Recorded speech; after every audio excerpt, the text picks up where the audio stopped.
From the high desert and the great American Southwest, I bid you all good evening and or good morning, wherever you may be across this great land of ours. From the Tahitian and Hawaiian Islands in the west, nestled in the warm trade winds of the Pacific, eastward to the Caribbean and the U.S. Virgin Islands, with their own soft winds, south into South America, north all the way to the pole, and worldwide on the internet. And by the way, hello to my friends down at the Antarctic, at McMurdo. This is Coast to Coast AM. I'm Art Bell, and it's great to be here tonight. We are going to talk tonight about one of my favorite topics in the world, maybe my favorite, actually, time travel. In the first hour, I'm going to talk to time travelers, you. Those of you out there who claim to be time travelers. Now, in the second hour, we're going to have actually a very serious guest on time travel. David Anderson, Dr. David Anderson, Ph.D., is a former United States Air Force officer, flight test engineer, and scientist who developed a passion for space-time study while conducting research at the prestigious Air Force Flight Test Center. Now, listen to this. For the last 20 years, he has been formulating and developing his breakthrough concepts in space-time physics and the study of time. His work led to the development of what today is called the time-warped field theory. His research holds the first promise for the development and application of practical time control technology. In 1995, Dr. Anderson founded the Time Travel Research Center, today the world's most advanced research laboratory dedicated exclusively to the study and development of time control technology and its application. His company also sponsors an organization called the Time Travel Research Association, which networks time travel information and interests from more than 80 countries around the world. Now, as you know, many of our nation's top theoretical physicists insist that with a proper amount of energy, time travel is definitely going to be possible. Therefore, if time travel is going to be possible, if that is an accurate scenario, then one might reasonably ask, well, then where are the time travelers? They ought to be here, right? They ought to be here. And I suspect they are here. Now, I'm not saying that when I begin picking up lines here in a few minutes, requesting to talk to any of you who claim to be time travelers, I'm not saying that these people are real, and I'm not saying they're not. That's for you to judge. All I'm saying is that it is reasonable to assume that if time travel will eventually be a reality, then there should be time travelers here now. There really should. So that's what lies ahead. Let's see what's in the news. Elian's father in the morning will come to the U.S. and will hope to take his son away. And you know what? I have no comments on this whole thing. It's going to be big in the news and probably real trouble for Miami. I hope they are braced for it, and I'm sure they are. Otherwise, I see nothing in the news that even merits particular comment from me. A partial birth abortion ban news. Let's see, GOP courting Hispanics with a new ad. Jewish settlers occupy Hilltop, West Bank. Microsoft going through its agony. Biotech food safety urged. North Carolina school ends same-sex class, really? Guess they thought that wasn't for 8th graders. So they're going to let them get back together again with the girls. Because there was this big thing going around saying that American education discriminated against girls in the classroom. that the teachers somehow regarded them as less important than the guys. So that's basically what the news is, not much. But time travel, that's different. Now, I do have to tell you what I do have. I have an awful lot of environmental news that's scary as hell. A global warming sea change, you know about that? The sea change temperature. A gigantic hole opening up in the ozone layer over the Arctic, which scientists believe will severely damage the natural shield protecting the northern hemisphere. Guess what? That's us. From cancer-causing sunlight.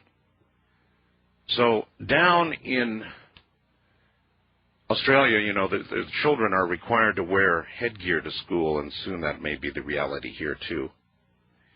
In Cairo, French archaeologists have discovered the remains of a 4,000-year-old Queen's Pyramid south of Cairo, complete with texts of special prayers previously found only with kings. And here's an article on Church Urged to Recognize Reality of Hell. It's a really interesting article, too. But this hour, what I want to do is talk to people, you out there, who claim to be travelers in time. Believe me, it's interesting. Strange, but interesting. So if you're a time traveler, call me. That's all we're going to take calls from this hour. People who claim to have arrived here, be here now, through time, through whatever method. Coming right up.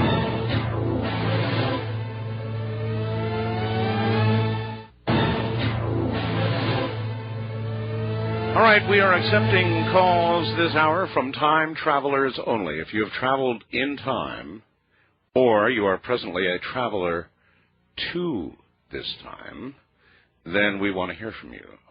Otherwise, the phone lines are closed, but for that group, they are certainly open. With that in mind, top of the morning to you on the wild card line. You are on the air. Hello? Hey, yes. Hello? Yes. Hello? Yes. We're here. Yes, my name is Robert, and I am not quite a time traveler. I'm from a little bit different dimension than yours. Well, that's... Okay.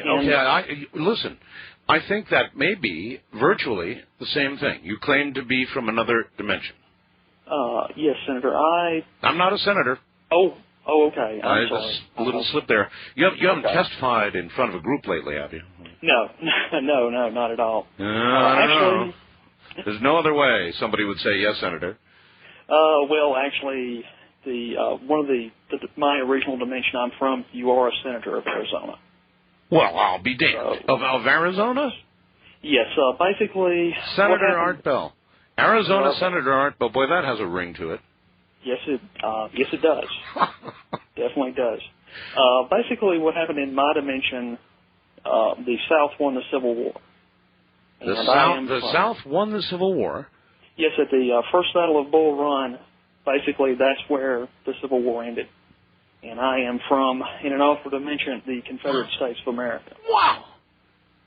Now, if the South won the Civil War, all states would be Confederate, wouldn't they? Well, no, actually, the original Mason-Dixon line holds. There is the United States of America, which runs at the Pennsylvania-Maryland border, roughly? That's where it is Pennsylvania-Maryland border, and also up into Canada. In the Confederate States. Really? Yes. Shortly after that, basically, Lincoln resigned. I loved watching your Civil War. A couple of years ago, you had the PBS special, and it was a big hit in our dimension because it was something that, we never thought that had been possible. But so that special appeared in your dimension as well.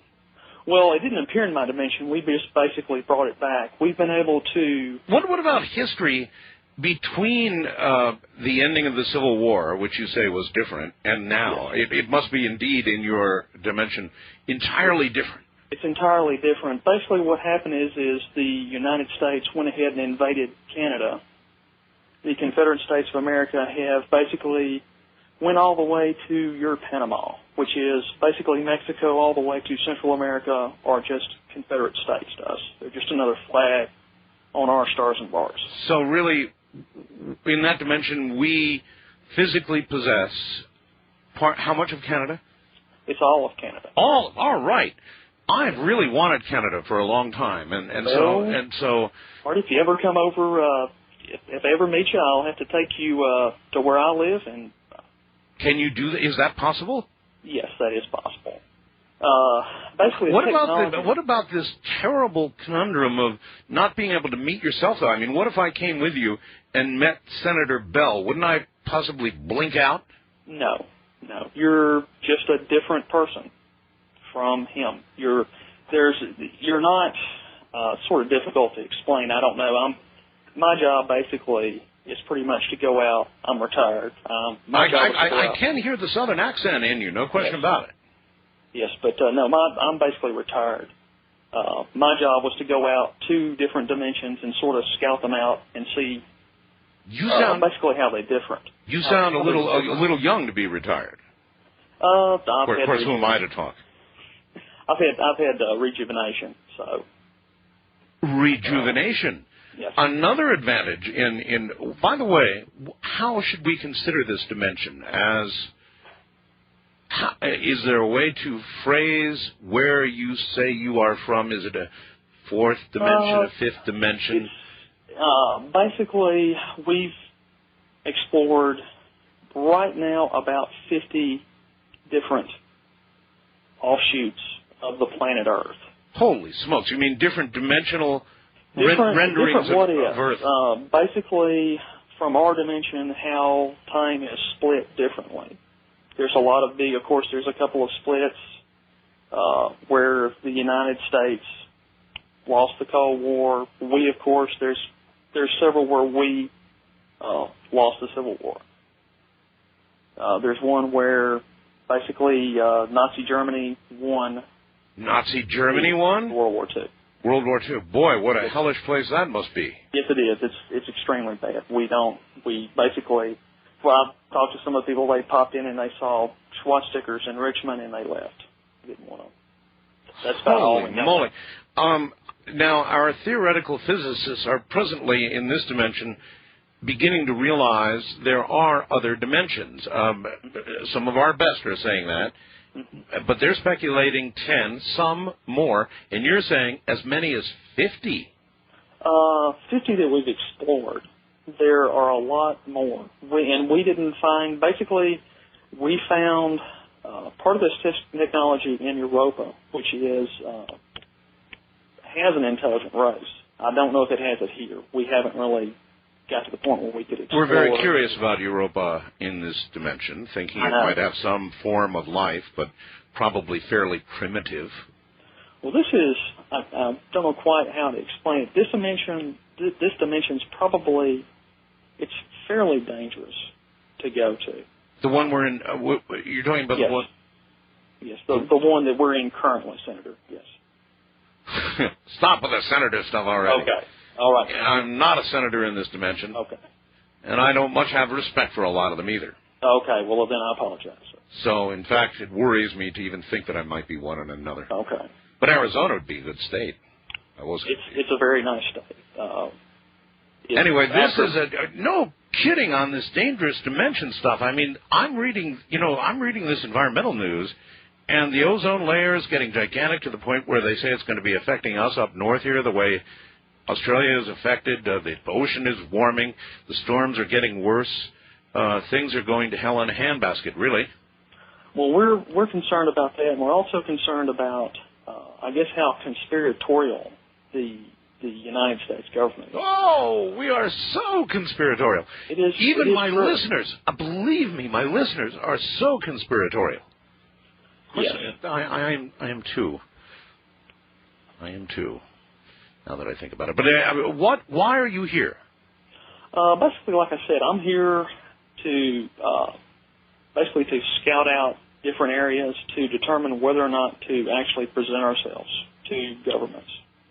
That's one of the things I do. Do you think that's a good idea, or do you think that's a danger? No, not such a good idea. It's a very dangerous idea. Here, we've to basically say that I'm from the Confederate States of America. That's going to get you in trouble right away. It's going to get me in trouble. We did settle the slavery issue when Robert E. Lee was president. So you're saying then that the Confederate States did not maintain slavery? No. Perhaps a longer period of time, but not. It basically it went away. He had what was called the Lafourche Plan, which slaves were able to buy their freedom, and they had a choice of going back to Liberia or staying here. And if they stayed here, they had to basically move out of the state that they were originally enslaved in. And at that time, we were basically annexing Mexico, and there was a lot of land down there. So, boy, in your dimension, we have a lot more land. I mean, we swallowed Canada in one quick bite, and then a lot of Mexico as well, huh? Well, the Confederate States took Mexico. We took Mexico, and then what you call the United States took Canada. Yes, sir. So you all were rebels with a real cause. Yes, we were. I guess now bunch of land grabbers is what you are. Well, that was quite a while ago. I know. That's what they say here too. So, what is the future for this dimension? Is it a rosy one or? I don't know. Kind of a poopy one. I guess the thing that we're most surprised about, since we went to a lot of dimensions with this level of technology, is the lack of space travel that you have done. I've seen other, I've seen other areas with the same tech level or the same technology that you have, and they have already have a colony on the moon. They've already landed people at Mars. They're towing asteroids. Listen here, I'm pressed by the clock. I've got to take a break. Do you want to hold on? You're really an interesting person. Yes, I can hold on for just a little bit longer. Just a little longer? Probably maybe 10 more minutes. I really don't. It's conspiratorial. I really don't like this. All right. Give me 10 minutes. I'll be happy with that. All right. Stand by. In this dimension. I'm Art Bell, and this is Coast to Coast AM. Don't touch that dial.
The wildcard line is open at 1-775-727-1295. And to call out on the toll-free international line, call your AT&T operator and have them dial 800-893-0903. This is Coast to Coast AM with Art Bell from the Kingdom of Nine. You know, at the top of the hour, we have a PhD-type professor coming on to talk about time travel, real time travel. It's such a romantic notion for me.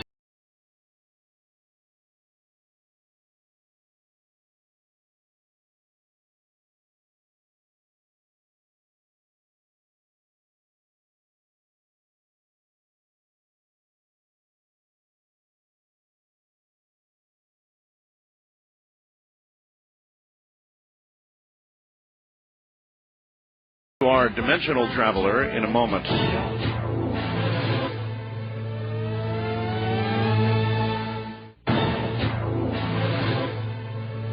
All right, I am only accepting calls from time or dimensional travelers, and I'm not sure there is a really big difference. And by the way, thank you for waiting, caller. Is there a big isn't dimensional travel a type of time travel?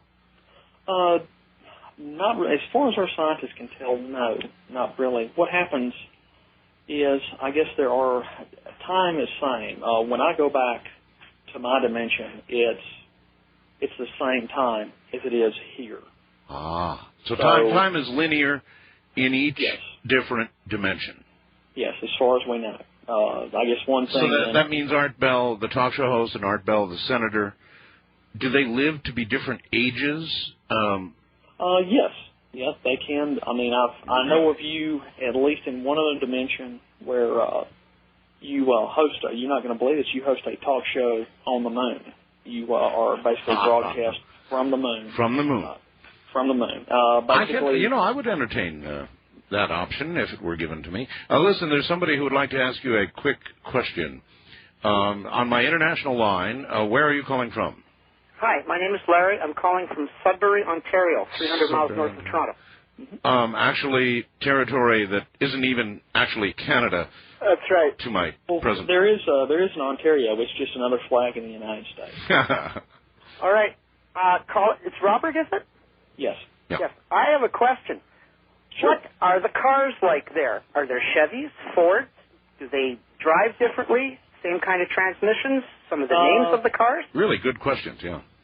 Basically, we have what's called in Atlanta, which is our equivalent of Detroit, is what's called Trafalgar Ironworks, and they have a variety of different models and makes. So, in other words, that is your Detroit. Yeah, Atlanta is basically our Detroit. Basically, I guess what would be called a lot of. I'm going to be polite here. I guess a lot of. Y'all prefer to call Negroes blacks, right? I want to make sure that I don't offend anybody, but blacks in this dimension would be proper. Okay, would be blacks. Yes. Okay, blacks moved up into, I guess, the Iowa area, and there's a town, very large town there called New Jerusalem, which is the New Jerusalem in Iowa, United States. Now he asked about cars. Can you describe any automobiles? Pretty much they would be the same. Ours mostly run on electric. We don't have a lot of diesel. Figures. We in the South prefer a big muscle car. How can you have a muscle electric car? Well, I guess you could if you had enough electricity. Do you have gasoline at all? Yeah. Do you?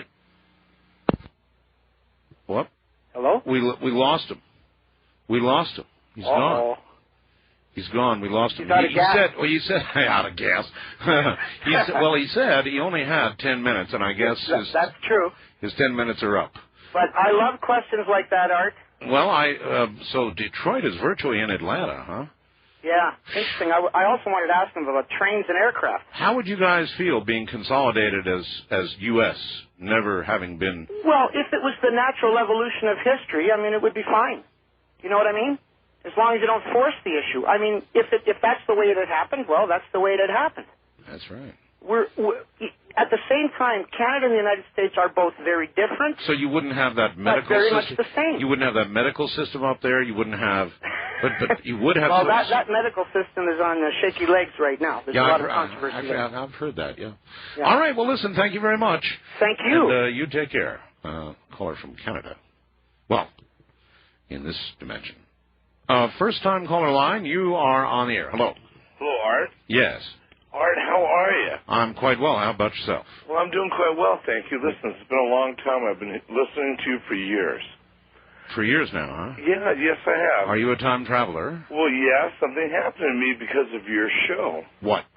Well, first of all, it goes back to 1995. I'm located up here on the Russian River in Santa Rosa on KSRO country, and we were flooded. Our house was basically cut in half.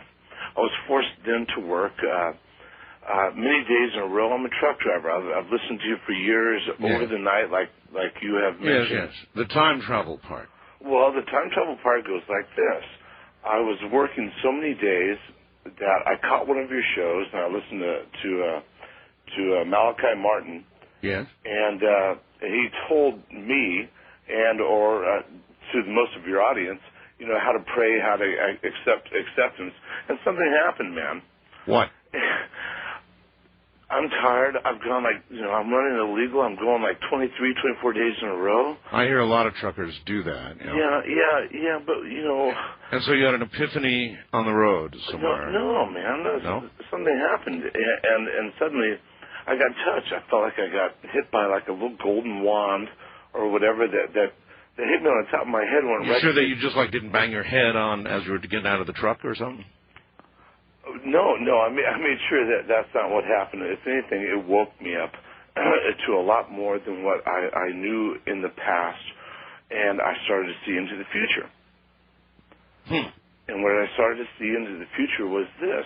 I didn't see so much as the doom and gloom. What I started to see was the things that the natural changes.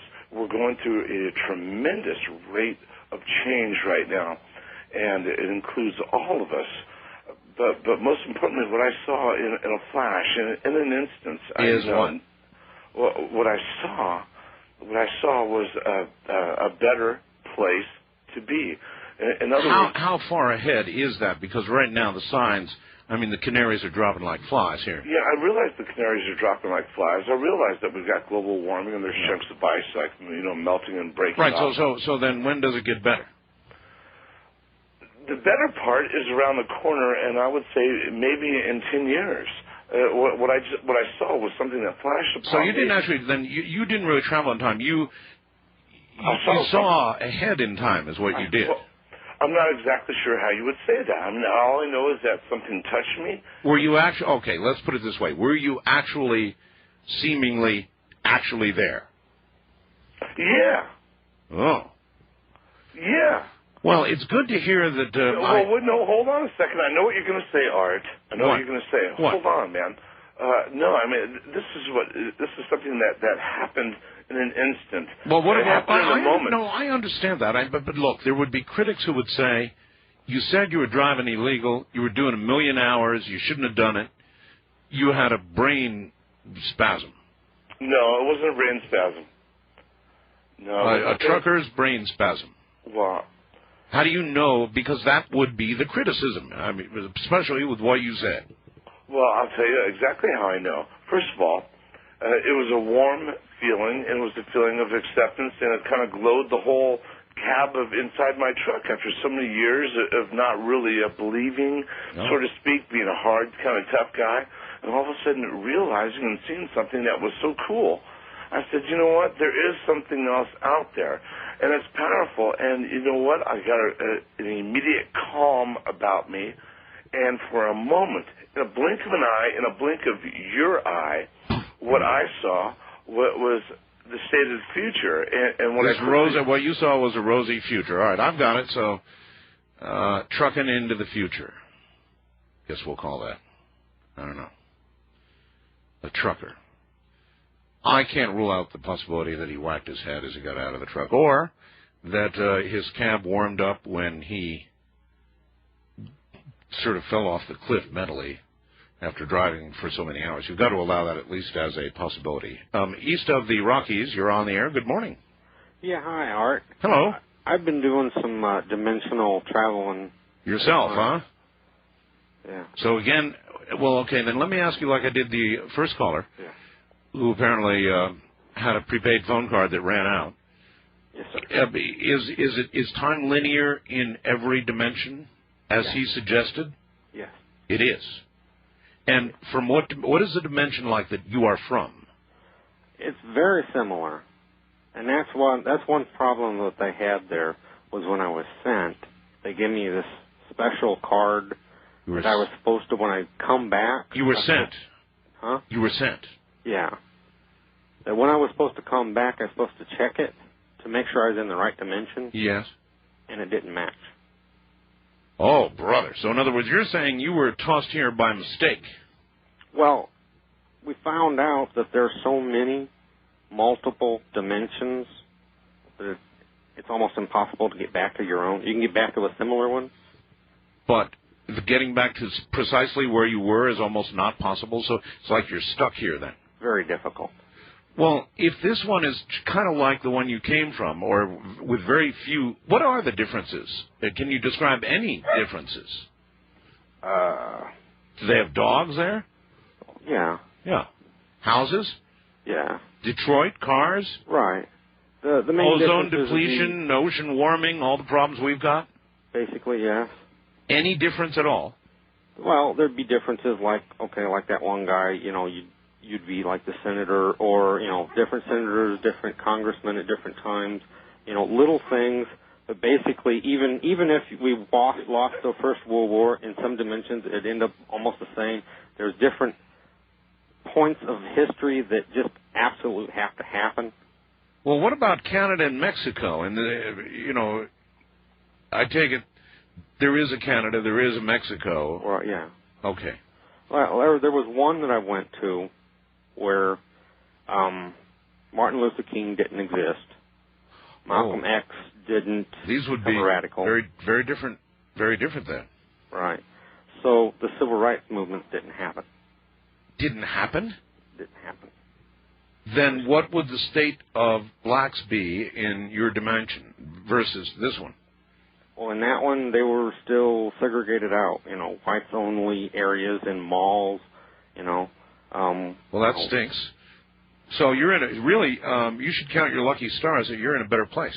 Right. Huh. Yeah, that dimension was bad. Are you bummed out that you're stuck here? No. It's okay. Do you frequently tell people what you're telling me now? Nope. No? Nope. That's probably a good idea. Right. A lot of them wouldn't take it real well. Not really. Well, listen, I certainly appreciate you calling me. Oh, okay. And you have a good night, sir. West of the Rockies, wait a minute here. Let me do this again. Oh, boy. West of the Rockies, are you there? I'm here. Good. You're on the air. Yes. This is Bob in California. Hello, Bob. I met myself when I was 8 years old. I met myself. Now, you see, I've heard you can't do that, but you're saying you can. I met myself from the future. It was really, really weird. When I was 8 years old in grammar school, I'd play alone during the recess period. Right. Like behind a tree with my little army men and my cars. Oh, yes, I played with army men. And this guy shows up, and he's like dressed all in white. It was almost like a uniform, and he had gray hair, almost white. Yes. And I kind of recognized him after the conversation, and I think it was me. But he asked me a lot of questions. He knew everything. Oh, that's really intriguing. So, in other words, your older self from the future or a future came and met you. Right. How did you recognize yourself? How did you know it was you? Good question. I think I recognized my teeth because I've got these very distinct bicuspid teeth that stick out, and I never had orthodontics. And I guess I had my permanent teeth by that age. A sort of a Bugs Bunnyism? Yeah, well, it's pretty bad. It's pretty bad. But very identifiable. Distinctive. Yeah, it's like a fingerprint. And I recognized my teeth. And later, I also recognized the mole that Other than your toothiness, how did you look? I mean, were you aging reasonably? Well, at 8 years old, you're not all that discriminating, critiquing an adult. But I was clean. I had great white clothing, and I had gray or white hair. And I just asked myself a lot of questions about my brother and my parents. And things like that. What do you want to be when you grow up? It's kind of like I went back in time to psychoanalyze myself. Now you're confusing me. Well, see, it's like sometime in the future when I'm 60 or 70 years old, I somehow... Obviously, you will go back, right? I get access to a time machine or some kind of astral projection or something. And whatever it is, you will go back and meet yourself at 6 years of age or whatever. Well, I think it was closer to 8 or 9. 8 or 9, yeah. Whatever. And, I've got it. I wish I could tell you some information. I wish I had given me a few hints of, things that happen in the future that I could tell your audience. But most of the questions that you had, I mean, obviously, I understand they'd be personal. Yeah, I think I just went back there to kind of get a glimpse at myself when I was a child. Which end of it do you really remember, or do you remember both ends? Do you remember... No, I only remember what occurred, when I was 8.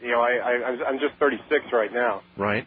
So I guess sometime in the future when I have white hair, I got a little bit of gray already. And I've got this mole that showed up under my eye that this guy had. Same mole, huh? Yeah, well, yeah, at 8 I didn't have it, but I've got it about 5 years ago. Well, we're getting there. I mean, this is nearly enough to convict you if it was a crime. A mole and a toothiness and other general characteristics that you could see where you must have been really weird. Well, it didn't really dawn on me until this mole sort of started growing on my cheek, and then I sort of thought back to that memory, and as my face kind of grew, think of yourself when you were 8. If you were to meet yourself today, would you recognize yourself? What an interesting question. I was an annoying little SOB. I'd probably recognize myself. So, I guess, but I'm not, now that I think about it, I'm not really sure. So, but you obviously did, and what a weird thing it must have been. I thought I just should share it with you, and maybe you can... And how weird it must be to think that you are going to do it. I mean, this is something that lies in your fairly immediate future. No. I have white hair in the person I met, so I think it's probably 30 years. Yeah, well, 30 years, but 30 years are cosmically is a, it's a blink in time. There's nothing. It's nothing. All right. Well, listen, thank you very, very much for calling. Okay. I've got a scoop. We are going to talk about time tonight, as we already have been, but now with an expert. I'm Art Bell, and from the high desert, this is Coast to Coast AM. Her hair is hollow gold, her lips sweet surprise. Her hands are never cold. She's got Betty Davis eyes. She'll turn her music on you. You won't have to think twice. She's pure as New York snow.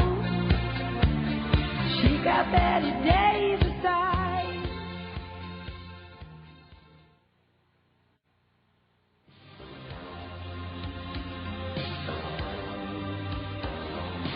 Watching every motion in my footsteps, yeah. On the daily ocean, finding love and no day. Turning every turn, beautiful secret spaces fly. Isn't that a romantic notion, a secret place in time? Watching in slow motion as you turn around today. Take my breath away. Want to take a ride?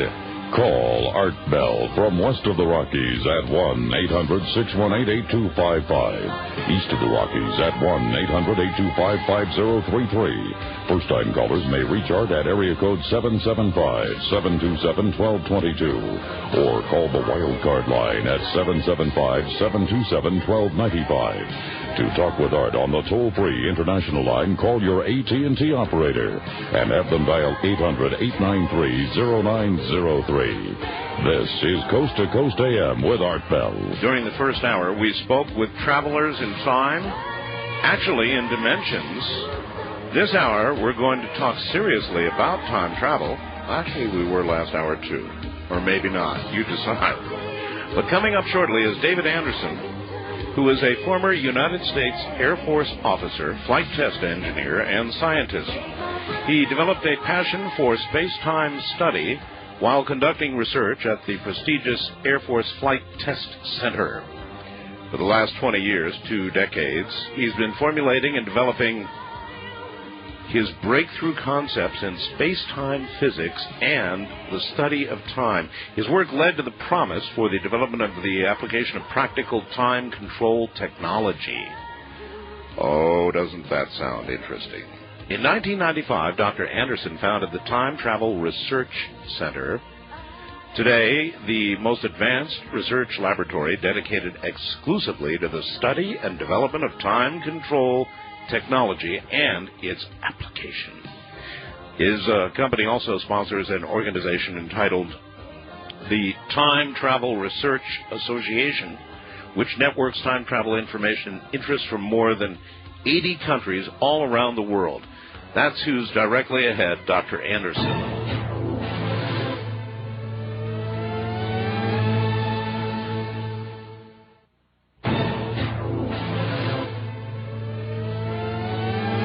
right, here comes Dr. David Anderson. Doctor, welcome to the program. Thank you, Art. Where are you, roughly? We're located on Long Island, New York. Long Island, New York? That is correct, yes. Way back there. All right. Doctor, I must tell you, time travel is probably the most interesting, romantic notion and pursuit that I have. All my life I have contemplated its possibility, and so we're going to have a lot in common, I feel. How did you pray tell, with all your formal education, get involved in something so on the edge? Well, it's amazing. I think to you and us today it's on the edge, but I think within the next 5 to 10 to 15 years we're going to see a lot of common applications of time control theory and technology in our daily lives. Where I initially began, though, was when I was young, I always had an interest in mathematics and physics. And as you mentioned earlier, I did spend about 5 years doing research and development at the Flight Test Center, the Air Force Flight Test Center in the Mojave Desert. There I got involved in space-time research. And I think the enlightening day for me was we were trying to solve a problem with some of our satellite systems. We had an unexplained variance in our satellite positions where they were drifting so much every year. And I was assigned to the project. We solved the problem. And about 2 years later, after solving the problem, I went back and I looked at the numbers, and what fell out of that was a lot of new models with regards to space-time and its ties to magnetism and energy. Okay, slow down. So you had an anomaly in one satellite or a constellation of satellites? No, it was basically a number of different space-based satellite systems. They were drifting. Each year, we predicted, and we had many models available to us where we thought the satellites would be. Should be. Could be, yes. Based on all kinds of factors, gravity, the orbit, a million different factors, I suppose, huh? Absolutely. But what was the confusing issue to everybody was the satellites were not where they were predicted to be. And it turned out, and the bottom line was that it was due to the results of what's called frame dragging, a prediction that comes out of Einstein's general theory of relativity. Frame dragging? Yes. What is that? Well, frame dragging is a phenomenon predicted by general relativity that talks about how a spinning mass, like the Earth or the Moon, actually will drag space and time around it slightly to a very small degree. I understand exactly what you're saying. The rotation itself is actually causing time and space itself to be slightly perturbed. Is that? That is correct. That's a good explanation. Yes. Wow. The implications of that, then. Well, I think the implications that came out of that, Art, was that it wasn't so much that we solved the problem. What we realized, we came up with a new mathematical model that not only corrected the satellite predictions and where they should be, but it also illustrated to us some new relationships that existed between space and time and energy and electromagnetic fields. I guess a coupling of those different technologies that weren't apparent before.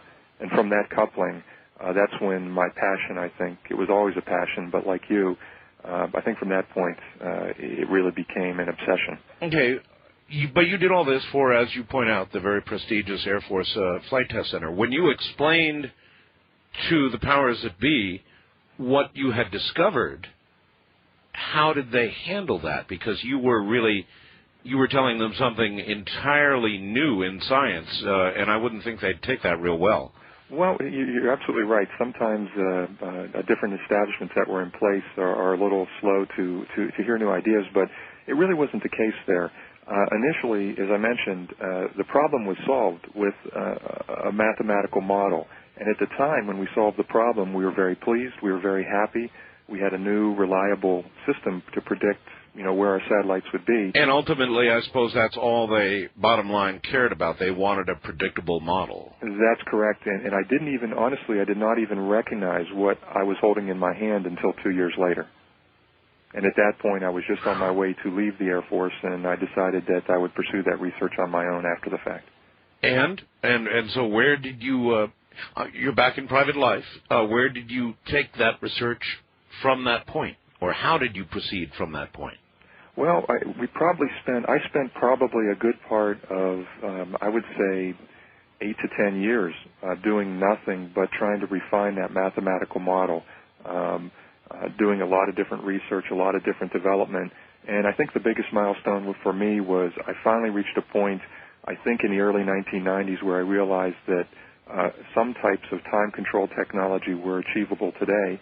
And at that point, I began to fund and launch the Time Travel Research Center in 1995. Okay. You keep saying time control technology.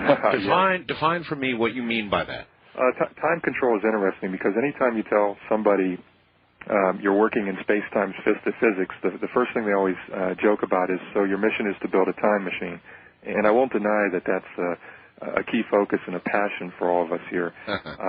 But the initial application of our technology will be not for sending somebody through space and time. It'll be more for applications in everyday life. One of our key focus areas is in medical applications.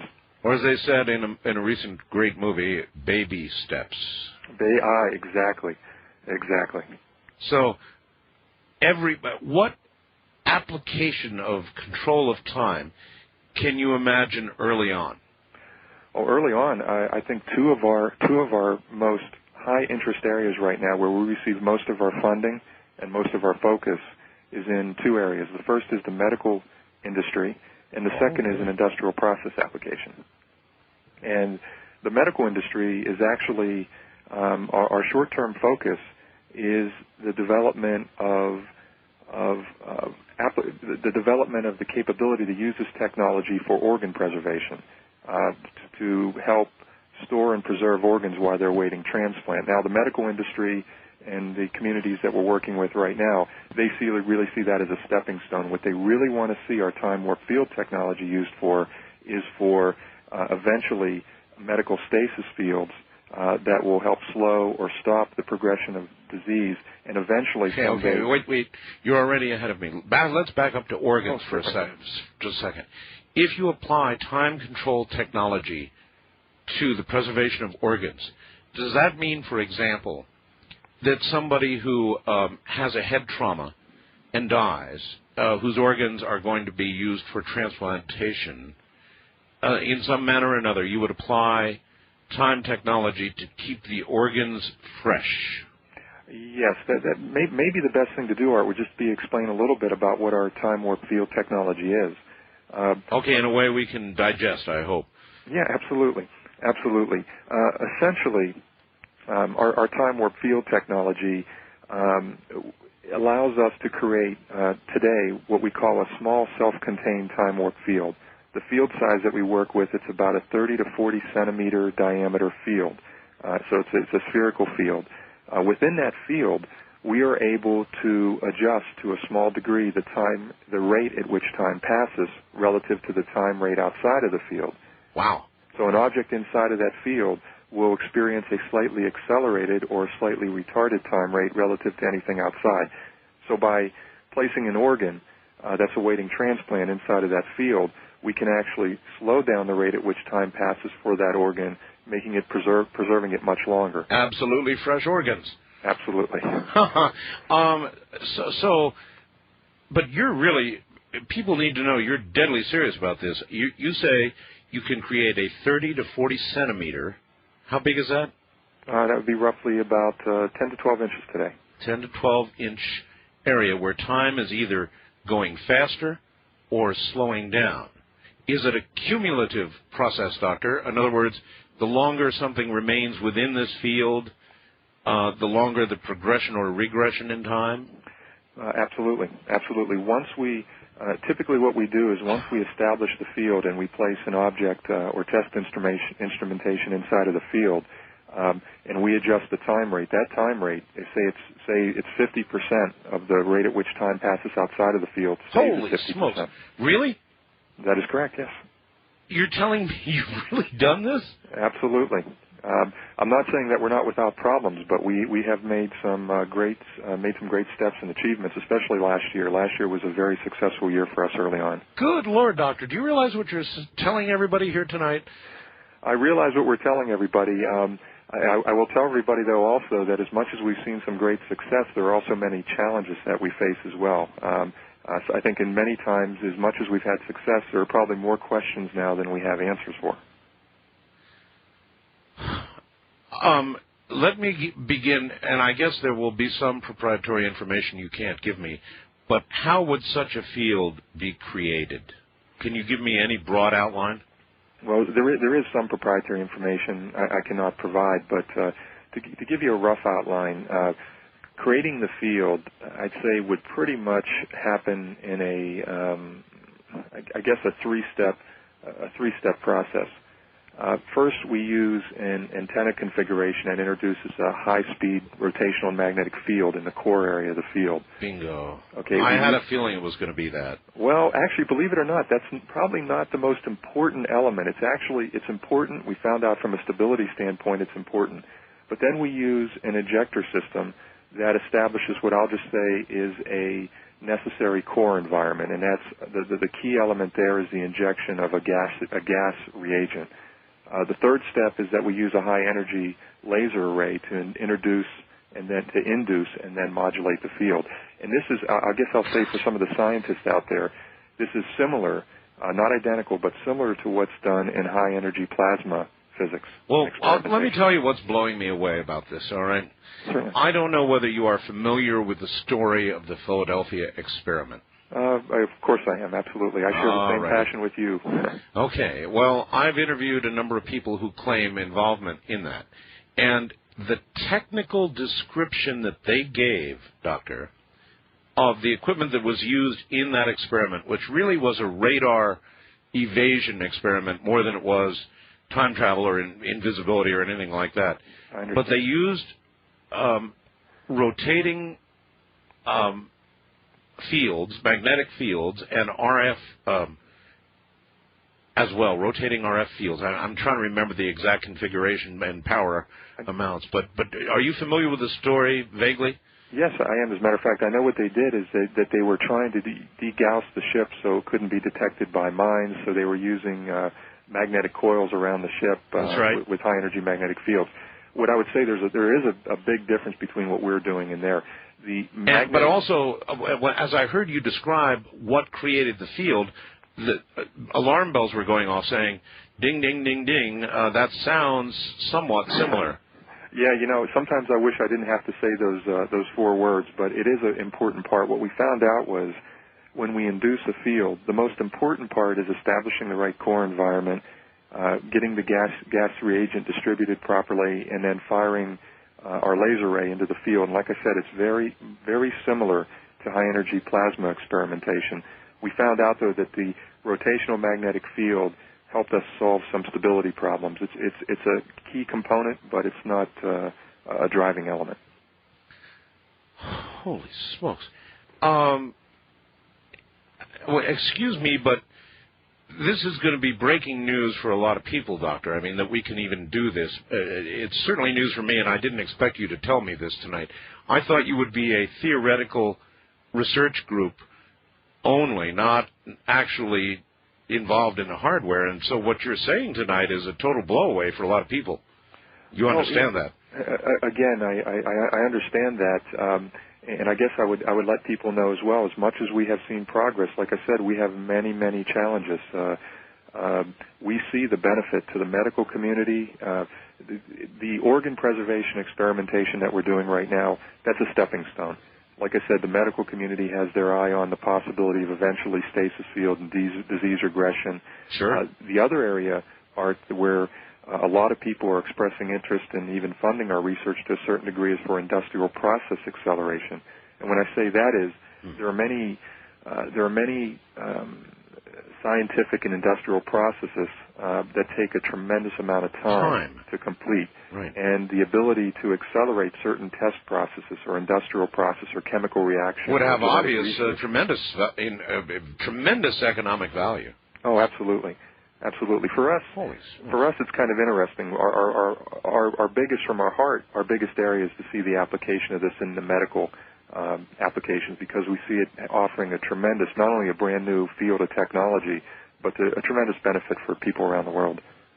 Well, of course it would be. It would be You know, Mr. Anderson's one step for mankind. Neil Armstrong's one step, you're Anderson, for mankind. A giant leap for mankind is what it would be, to be able to preserve organs with actual time. Time travel might not be the right phrase for it, huh? Yeah. That's why I carefully use the word time control technology. Like I said, we all here have a passion that someday we might be able to build that great machine of fiction. But for now, we see the short-term applications being very, very different. If you look 50 years, 100 years ahead, if you project your research out 100 years, could there be a time machine? I think the answer to that is yes, or I wouldn't be doing what I'm doing. Well, I have a lot. You know, Art, the one thing I would say is one thing we have not done. We did early last year. We had demonstrated our time rate acceleration retardation using mechanical and electrical clocks. Yes. But we were always hesitant to use it on a living organism. All right. What we did last year. Hold that. It's a great place to hang everybody up, including me. I want to hear this. Stay right where you are. Oh, my. You keep saying you got something for me, something you call love, but confess you've been a messin' where you shouldn't have been a messin', and now someone else is getting all your best. These boots are made for walking, and that's just what they'll do. With a tear in every room, all I want's to love you, promise, beneath the haloed moon. But you think I should be happy with your money and your name, and hide myself in sorrow while you play your cheating game. Silver threads and golden needles cannot mend this heart of mine, and I dare not drown my sorrow in the warm glow of your wine. But you think I should be happy with your money and your name, and hide myself in sorrow while you play your cheating game. To reach Art Bell in the Kingdom of Nye, from west of the Rockies, dial 1-800-618-8255. East of the Rockies, 1-800-825-5033. First-time callers may reach Art at 1-775-727-1222. Or use the wildcard line at 1-775-727-1295. To reach Art on the toll-free international line, call your AT&T operator and have them dial 800-893-0903. This is Coast to Coast AM with Art Bell on the Premier Radio Network. And we are talking about the control of time and eventually time travel with Dr. David Anderson. And, oh man, he's already done it. In a way, a time warp field 30 to 40 centimeters, which will either accelerate or decelerate time right now. More in a moment.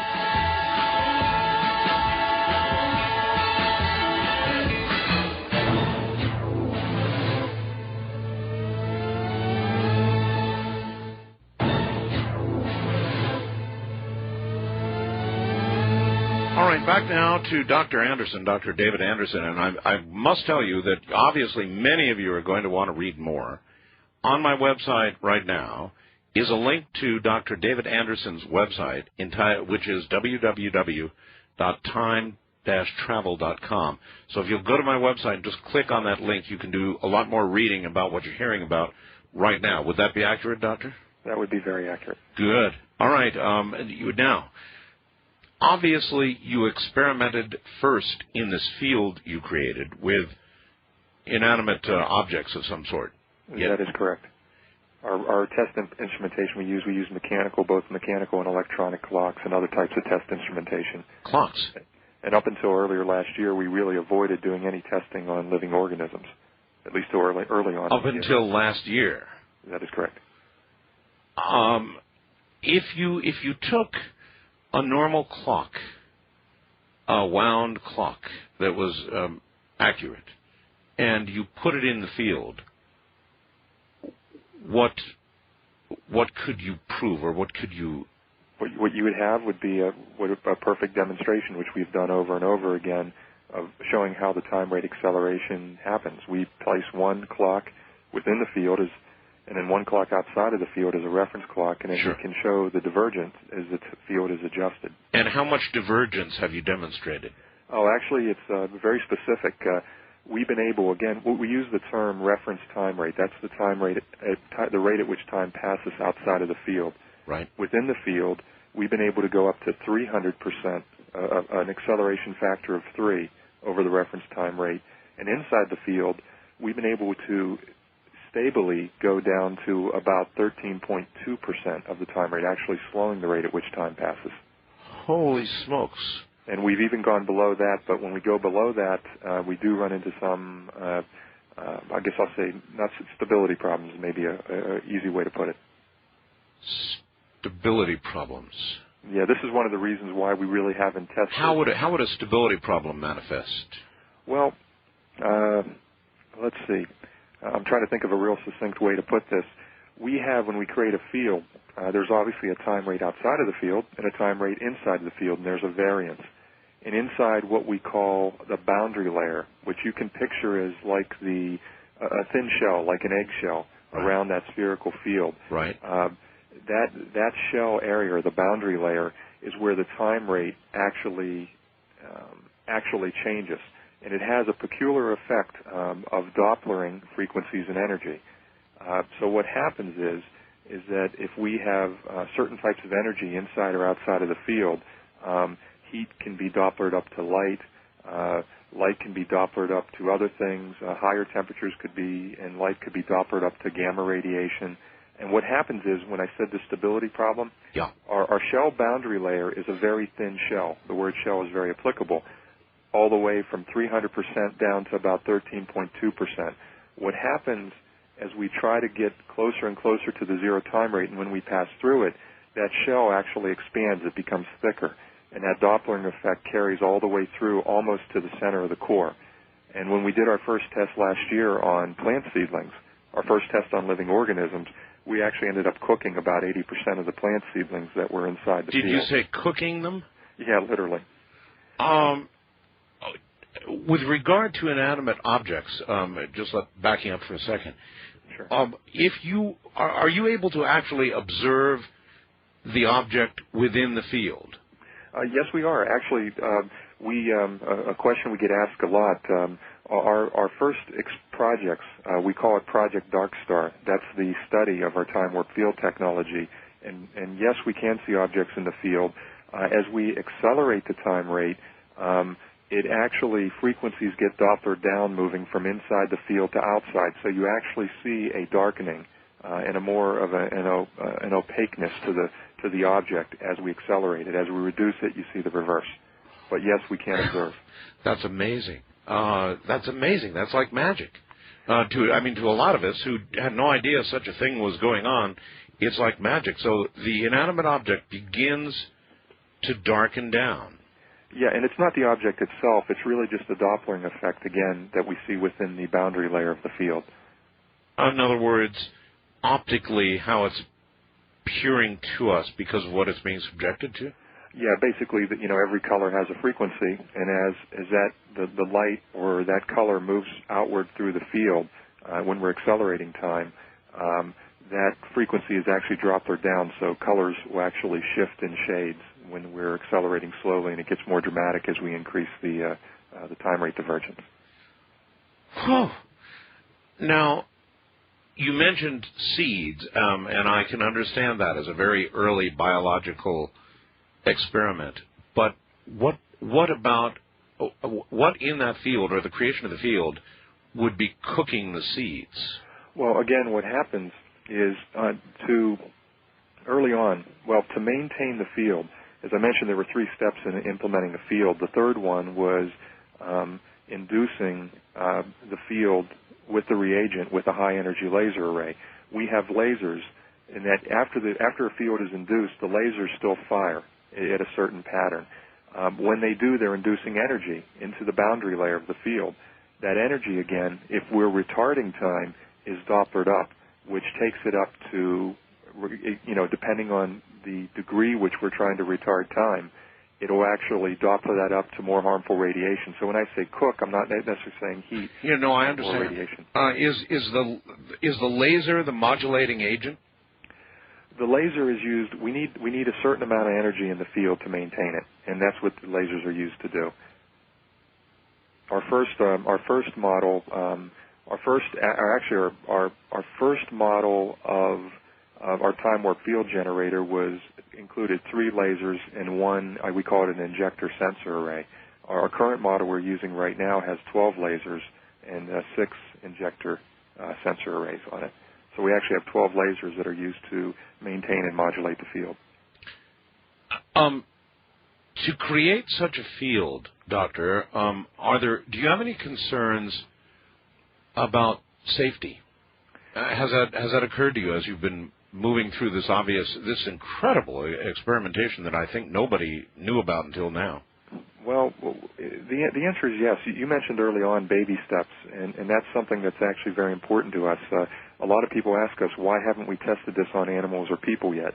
And there's 2 reasons. The first one is the field size is too small, but more importantly, this Dopplering effect, or this boundary layer problem where it Dopplers energies and frequencies, literally can have very damaging effects on living tissue. And we know... So you might end up cooking a mouse, for example. Exactly, or radiating the mouse is maybe a better way to put it. But we know we can solve this problem. And Art, when we solve this problem, the impact this technology could have on research, finding cures for diseases like heart disease, cancers, diabetes, and AIDS is absolutely profound. And eventually, when we can use this on a living person, the science fiction days of stasis fields or disease regression fields might not be science fiction anymore. What do you believe stands between you and the ability to subject biological entities to this? In other words, in the manner that you now create the field, there's going to have to be a whole new manner of the creation of that field to avoid the effect on biological organisms, isn't there? Yeah, that's correct. The first issue is understanding the boundary layer better. And I got to tell you, we've had great successes in the last 2 years, and we're making some great results. But when it comes to the boundary layer and understanding it, which is very important to us, we must understand it better. We have more questions than we have answers. Sure. But to give you an example, when we had our 3-laser system compared to today, we had to inject about, I think it was close to, I can't remember exactly now, it was about 20 to 25 times more power to induce and maintain the field. As we've learned more about the boundary layer, we've now cut that back by a factor of 20 to 25. So as we bring that energy down, and that's actually the biggest achievement here, is to be able to create a time warp field with a lower amount of energy. As we bring that energy down, it's going to help solve the problem. Kind of like cold fusion trying to get to room temperature. I guess I never looked at it quite that way, but I guess you could say that, certainly. There's some analogy there. Whew, this is so much to digest. When I asked about safety, when you create a time warp field, is there any danger? It's kind of like when they dropped the atomic bomb. They first, many credentialed scientists thought it might ignite the entire atmosphere and there might be a chain reaction, our atmosphere would burn up. They didn't know when they pushed the button. They really didn't know. So when you create a field like that, was there any concern as you approached throwing that first switch that something totally unexpected might occur that could be dangerous? I think that feeling grows every day. Not that we've had any major problems. We have a lot of respect for what we do, respect for the technology and the risk. I mean, we run this like a full-blown flight test almost. I mean, our pre-test, I'll give you an example. Our typical live experiments run maybe about 2 to 3 hours. The pre-planning and the effort And the pre-experiment preparation runs about 2 to 3 days, and the post-experiment analysis cycle and the modification for the next test plan can run a week or two. So to give you an idea, that gives you a little bit of proportion. We have a lot of respect for it. Without getting specific, Doctor, because you may not want to, I don't know. What you mentioned funding. Obviously, the kind of work you're doing requires a lot of money. Where does the money come from? What kind of sources? Well, early on, I had to fund a lot of my own research. Now, the funding, and I think it's no secret, we get funding from both private investors as well as some agencies in the government have interests in what we're doing. But to be honest with you, the largest part of our funding and interest, it comes from really two areas. If I had to give you the top two, one, it would be from the medical community because they see the long-term possibility, and they also have a lot of money to invest every year. The second area outside of that, I'm trying to think. It's almost a toss-up, but we do have some interest from the government. But I'd say number one, it really is the medical community, and then there's some people with regards to industrial process and research or scientific test acceleration. With regard to any funding that might be coming from the government, an obvious question: what application do they appear to be interested in? Well, I really can't talk a lot about specifics. Okay, I'll read right between that line, no problem, because I think I know the answer to it. What I can say is that that's what a lot, actually, believe it or not, the one thing I can say is that a lot of people hear the name Project Darkstar, which is the name we gave our initial project to explore time warp field technology. And a lot of people think that it sounds very sinister, like a military weapons program. Actually, it was only because of the Doppler effect in the boundary layer and what we saw visually. In other words, you didn't really name this project Project Darkstar until you made the observation of the field change.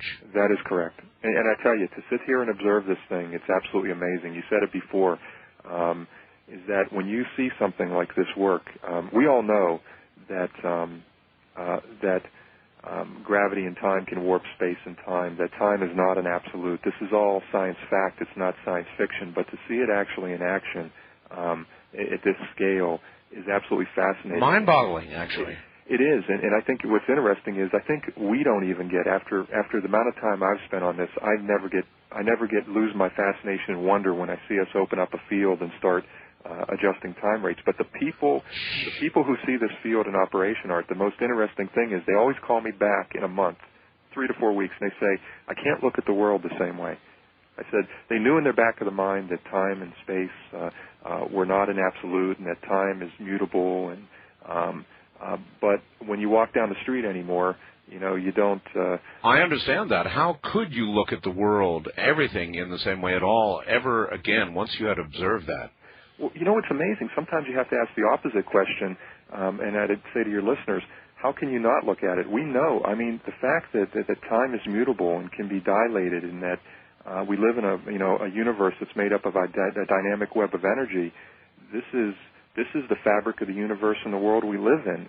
But sometimes we tend to shrink the size of the magic and all the wonder in the world to the size of our daily routine and material possessions. We have a cultural and biological evolution that we've been through that lets us look at time in one specific way. Let me rip you back to the reality or the myth of the Philadelphia experiment. Do you think, Doctor, that there really was such an experiment? The reports of its effects may have been overblown, or maybe they were right because they talked about some pretty horrible injuries that occurred. Is that possible in your way of thinking? Oh, wow. That's such a hard question because there's so much information on the subject out there. It's hard to know what was real, what wasn't, and unfortunately I wasn't there, Art. I wish I could say I was. But I'm saying, based on what you know now about what you have done, if they had been doing what was described at that time, is it possible they would have done great biologic injury to, the volunteers? I think again, the technology that we're using is drastically different. But I think the answer to that is yes. I think you're pretty familiar with the dangers of electromagnetic radiation. Was this due to a rip or tear in time, or was it due to the radiation effect? Or a little of both.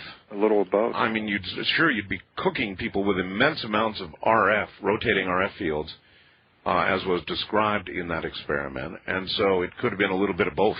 You know what's interesting, Art, is that obviously my background includes it's probably 20 years of math and science, and what's interesting is I just started opening up my mind about a year ago and doing more work studying the nature of time and philosophy. But we also run, and I'm not trying to plug here, but I think it would be helpful for your listeners. We have an organization called the Time Travel Research Association that's dedicated to studying the topics of time travel on any subject, from the Philadelphia experiment to the Montauk Project to philosophy to art to religion and all the ramifications. And I think when you ask me the question, do I believe, I'll just tell you I'm not going to say I don't believe, because as I've studied more and more outside of the rigid walls of math and physics that I've grown up in and lived all my life in, I realize that there's much to be learned there. Is it just coincidence, Doctor, that you're on Long Island? I can anticipate where you're going with regards to the story of the Philadelphia experiment and the Phoenix Project being moved to Montauk. That's right. Is it a coincidence? Consciously, it is a total coincidence. Who knows subconsciously? Maybe there's a master plan or a path for me somewhere in the universe that led me to Long Island near Montauk. But consciously, I mean, that must have entered your mind. You know what? And yes, people ask me the question all the time. Actually, the Time Travel Research Center, when it was founded in Valley Forge, Pennsylvania, and we still run one small office there. Maybe so, but you're in Long Island. And now we're in Long Island. Yes, our base of operations is out here. Yes. Oh my goodness, what the future might hold for you, huh? Absolutely. You must spend a lot of time thinking about that. I certainly would. God, that's incredible. Listen, Doctor, hold on. We're at the top of the hour, so you've got a good break here. Oh my. Did any of you have any idea that this was going on? That you can actually move forward, accelerate time, manipulate time in a forward direction, or to some degree in reverse as well, and it's being done now? We'll be right back.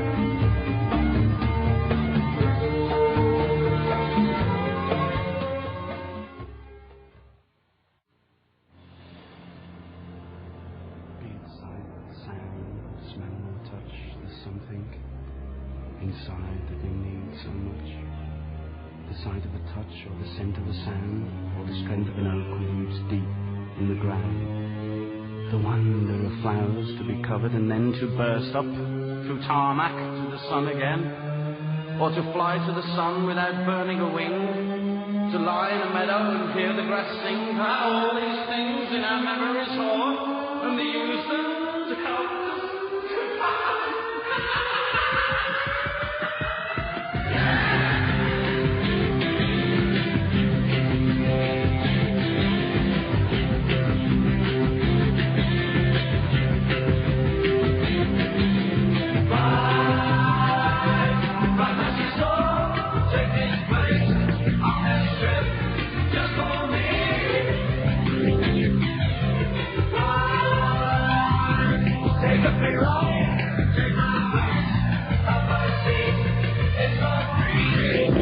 Take a ride? Well, call Art Bell from west of the Rockies at 1-800-618-8255. East of the Rockies at 1-800-825-5033. First-time callers may reach Art at 1-775-727-1222. The wildcard line is open at 1-775-727-1295. And to reach Art on the toll-free international line, call your AT&T operator and have them dial 800-893-0903. This is Coast to Coast AM with Art Bell on the Premier Radio Network. Incredible stuff. Dr. David Anderson on Long Island is my guest, and he's telling us he has achieved time control. Has achieved time control. And I'll tell you again, because it's such a fantastic claim, more about Dr. Anderson in a moment. what a night.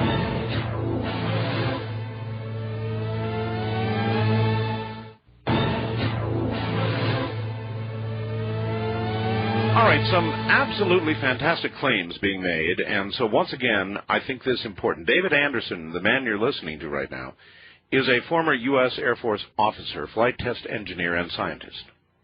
He developed a passion for space-time study while conducting research at the prestigious Air Force Flight Test Center, where he found actually cured an anomaly in satellites being not where they ought to be, and that led to all the time study. For the last 20 years since, he's been formulating and developing his breakthrough concepts in space-time physics and the study of time. His work led to the development of what is today called time-warped field theory. His research holds the first promise for the development and application of practical time control technology. In 1995, Dr. Anderson founded the Time Travel Research Center, today the world's most advanced research lab dedicated exclusively to the study and development of time control technology and its application in Long Island. His company also sponsors an organization called the Time Travel Research Association that networks time travel information and interests from more than 80 countries around the world. Here he is again. Doctor, welcome back. Thank you. All right. I think it's worth a minute to take some time to ask you about the nature of time, or what you believe with your research you understand, if anything at all, about the nature of time itself. Oh, Art, I love this question. Good.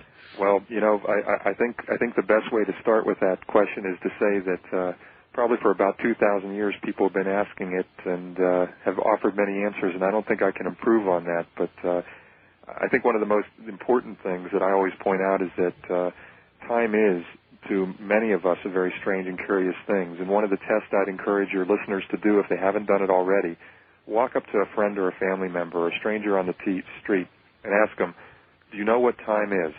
And they'll all nod their head like, absolutely, yes, they do. Mm-hmm. And they're almost sure to answer yes. But when they do and you ask them to explain it, they'll never have an answer for you. They cannot find the words to explain what time is.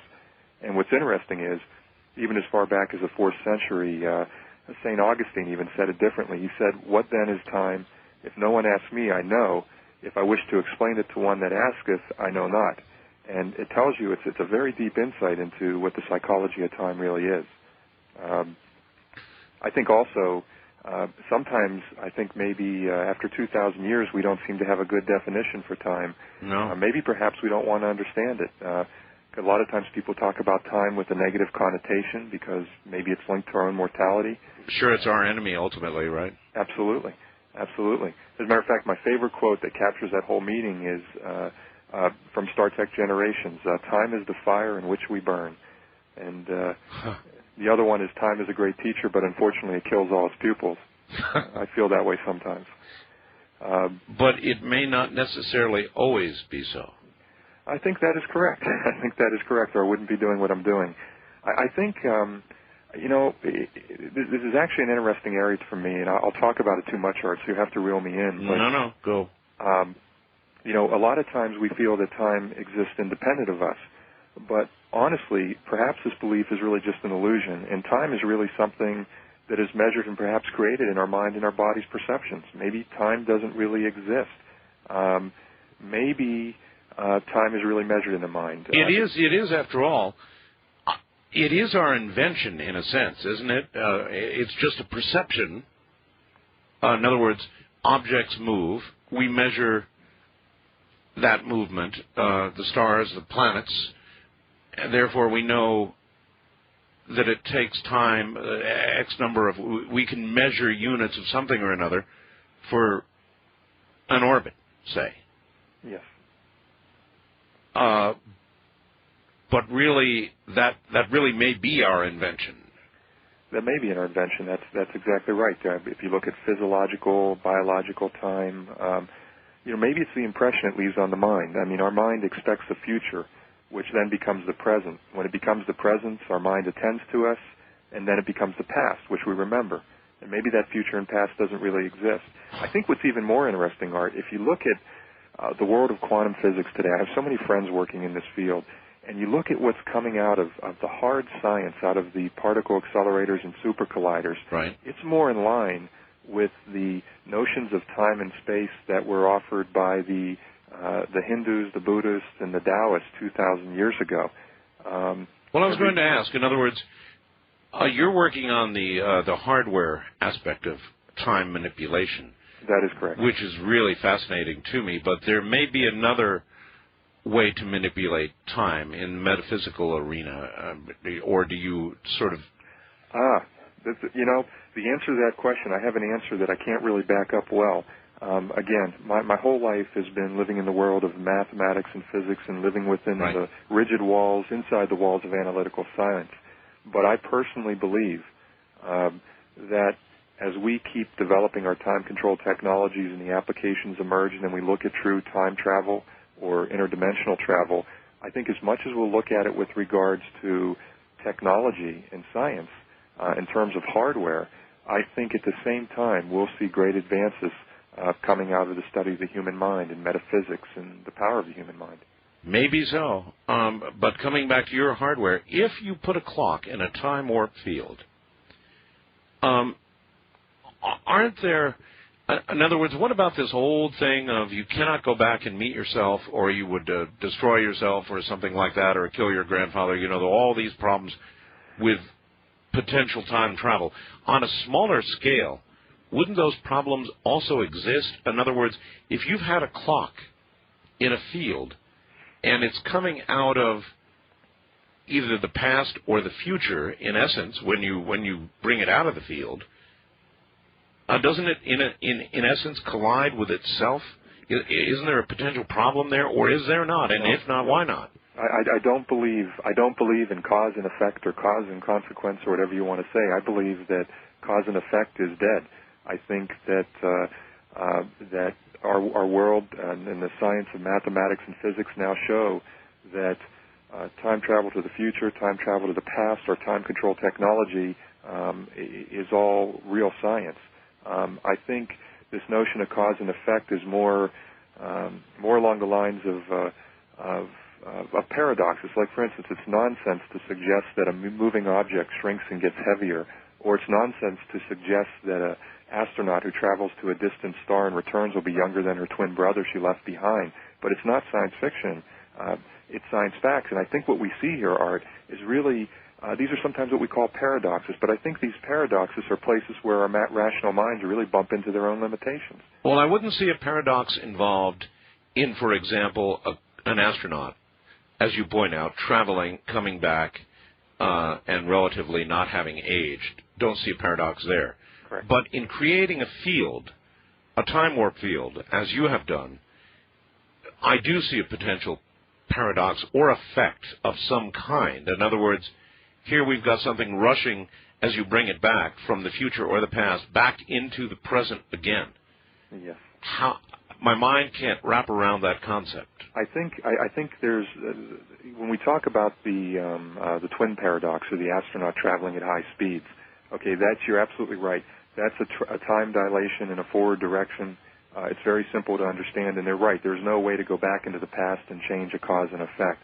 But if you look at what Kurt Gödel did and Frank Tipler with regards to closed time-like curves and rotating cylinders, they have shown that travel to the past does not violate the laws of math and physics. It's reverse time travel again. Time travel to the past does I'm not violate. familiar with them. Please, what have they done? Well, Kurt Gödel in the 1940s, it was a German mathematician. He came up with the concept of something called a closed time-like curve, and this could be a very detailed conversation. That's all right. Essentially, it shows that there's a concept called a light cone that many of your listeners might be familiar with. It's a space-time diagram, and it shows that if you're an object, you must move forward in time, and if you move forward in time, you can't move at a faster speed than the speed of light. So, for every place in space, there's what's called a light cone, where the forward faces the future faces in one direction, and the past faces in another direction. Okay. However, the orientation of the future and the past, or space-time at every point of space, we live in a world, in a universe of curved space-time, can be different.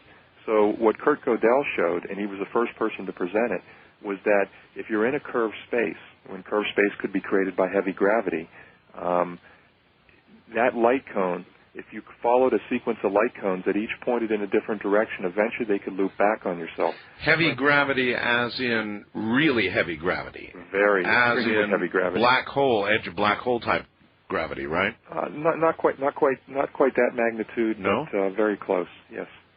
And Frank Tipler took Kurt Gödel's work, and he expanded greatly on it, and even he published a number of papers on what's called the Tipler cylinder, or the rotating cylinder.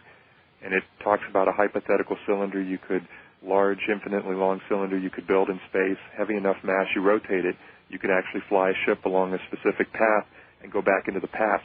And Art, what's most exciting about this, I'd encourage your listeners to read about it, is the first proof that shows that travel to the past does not violate the laws of math and physics. Well, that would be like Star Trek. In other words, they travel in essence, hyperdimensional space along a specific path and achieved time travel to the past.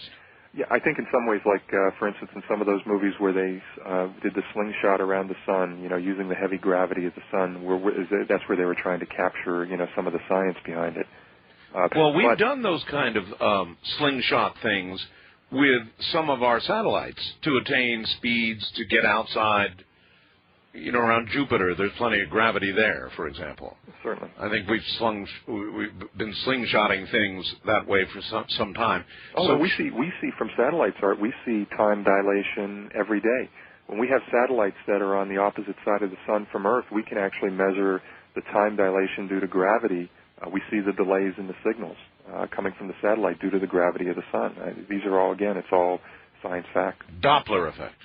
In that case, it's more of a it's a byproduct of Einstein's general relativity, that heavy gravity curves space-time, so the signal travels a longer path or a shorter path. Well, a spacecraft way the hell out there should be able to get a signal back here at the speed of light. And are you suggesting to me that either it's getting here faster or slower as a result of the gravitational fields that it encounters on the way? Absolutely. This is measured. This has been measured. I mean, this has been measured. I won't say dozens, hundreds of times. Well, then aren't they sitting there scratching their heads, saying, "What the hell's going on?" Oh, no.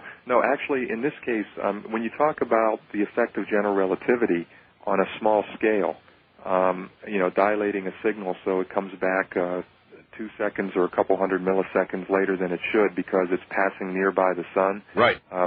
That's a minor thing. It's relatively insignificant. But when you talk about increasing that to the point where, Frank Tipler's model took it, where you're close enough to heavy gravity for a long enough time, you literally can do it. And what's interesting, Art, nobody in the world, no physicist, no mathematician, since Frank Tipler published his paper in 1965, can disprove it. And, it's a great place. If somebody wants to study some of the fundamentals of time travel to the past, start with the work done by Frank Tipler. Rotating? Yeah. Actually, the name of his paper, you can find it. You can find some information on our website under Tipler cylinders or rotating cylinders. Tipler cylinders. What specifically were they physically? His was a theoretical model of a large, massive spinning cylinder. Yes. And actually, we have a... You know what that reminds me of? I'm sure there's no way in the world you miss seeing the movie Contact. No, I did see it. You're absolutely right, yes. Good. Do you remember the giant machine? Yes. Do you remember the giant rotating cylinder? The rotations within rotations? Yes, I remember that. Did that seem really logical to you? And believe it or not, there's a couple theories about time travel to the past. I'm going to answer your question a little bit roundabout. Is that one is using a Tipler cylinder, a rotating cylinder, you can accomplish reverse time travel. The other is the possibility of a wormhole. One of the new ones put together by, I'm going to get his name wrong, Gott from Princeton University, I forgot his first name, right, was something called cosmic strings. String theory. Well, a little bit different. The concept is with a rotating cylinder. There's this theoretical object in space that might be a remnant of the Big Bang called a hypothetical cosmic string, and if that was to pass by a spinning mass, it could create warp space time or Doctor, like holy smokes, hold it right there. We'll be right back.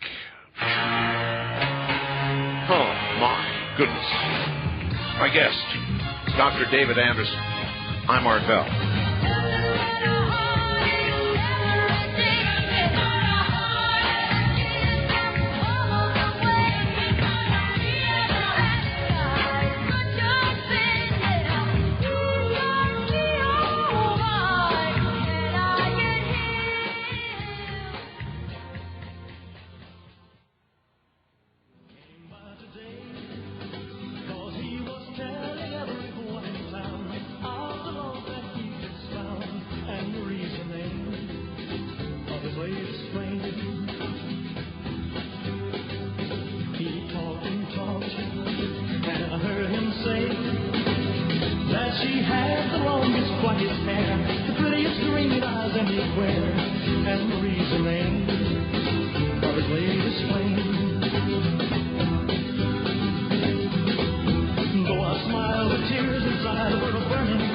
Call Art Bell in the Kingdom of Nye from west of the Rockies at 1-800-618-8255. East of the Rockies, 1-800-825-5033. First-time callers may reach Art at 1-775-727-1222. And the wildcard line is open at 1-775-727-1295.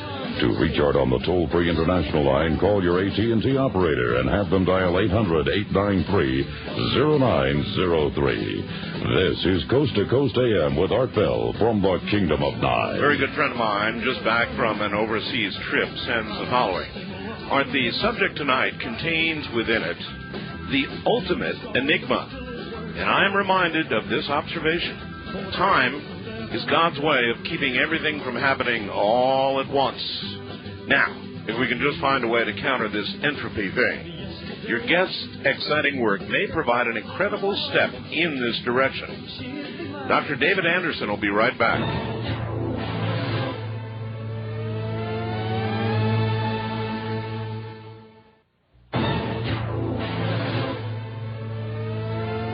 All right, once again, Dr. David Anderson. Doctor, very quickly, a couple of things have come in. A lot of faxes are just pouring in here. A couple of them say the following. De Palma, in the mid-'60s, put an FM receiver above a shielded rotating mass, and the received frequency was shifted radically. Now, is that time travel or space-time alteration? Rotation, rotation, rotation. Yeah, it seems to be a common element, doesn't it? Yes, it does. Could you mention the name of the person who did the experiment again? De Palma. And here's another one. He put a clock over a rotating mass, and that clock slowed down. Again, a rotating mass, angular momentum equals changing space-time constants. Well, you know, as I mentioned, I'm not familiar specifically with this now. Well, the name doesn't matter, but does the theory sound to you? If the mass was extremely large, then the theory is it's consistent with Einstein's general theory of relativity. If the mass is small, then there would need to be something else going on for that type of time dilation to occur, or time variance to occur. All right. Here's one. Hi, Art. I'm interested in time travel, but wonder how it can be determined that time warping is the real effect being achieved and not some other effect that simulates time travel. Can it absolutely be determined this is actual time acceleration or deceleration, for that matter? Our experimentation is completely quantitative. Our reference imitation that we've used, like I said, we didn't do this just off of simply our test with plant seedlings. We've used plant seedlings and germination cycles. We've used electrical clocks. We've used mechanical clocks. And we've accumulated the data. We've done the tests. And actually, that part of the testing is behind us. We have that part done. With how much trepidation do you approach the next volley of tests? Well, and what are they? The next volley of tests is to compete is to continue to work on what we're doing with the tissue preservation. But the real big next step for us, Art, is to move into a living tissue or a live animal testing, which, testing with animals or a living organism is a very controversial area, but even more so, we actually, a lot of people feel our experimentation into the study of time is blasphemy or is something that we shouldn't be doing. Well, I'm not sure of that myself. In other words, I do have questions. Since we don't, and we discussed this earlier, you freely admit we don't understand the nature of time, then we don't understand whether it's going to be, in essence, some sort of blasphemy, do we? I don't. That's a hard question. No, it's a wonderful question. Those are the best kind of questions, Art. Is that I don't feel it's blasphemous. I think the nature of time, again, and our lack of understanding it is really, again, just a place where our mind is bumping into its own limitation. I mean, we live in a wonderful universe, a wonderful world filled with all kinds of magic, and we just don't see it and we don't understand it all the time. And that doesn't mean pursuing this is a wrong thing to do. Pursuing it with danger or risk to life would be a wrong thing to do.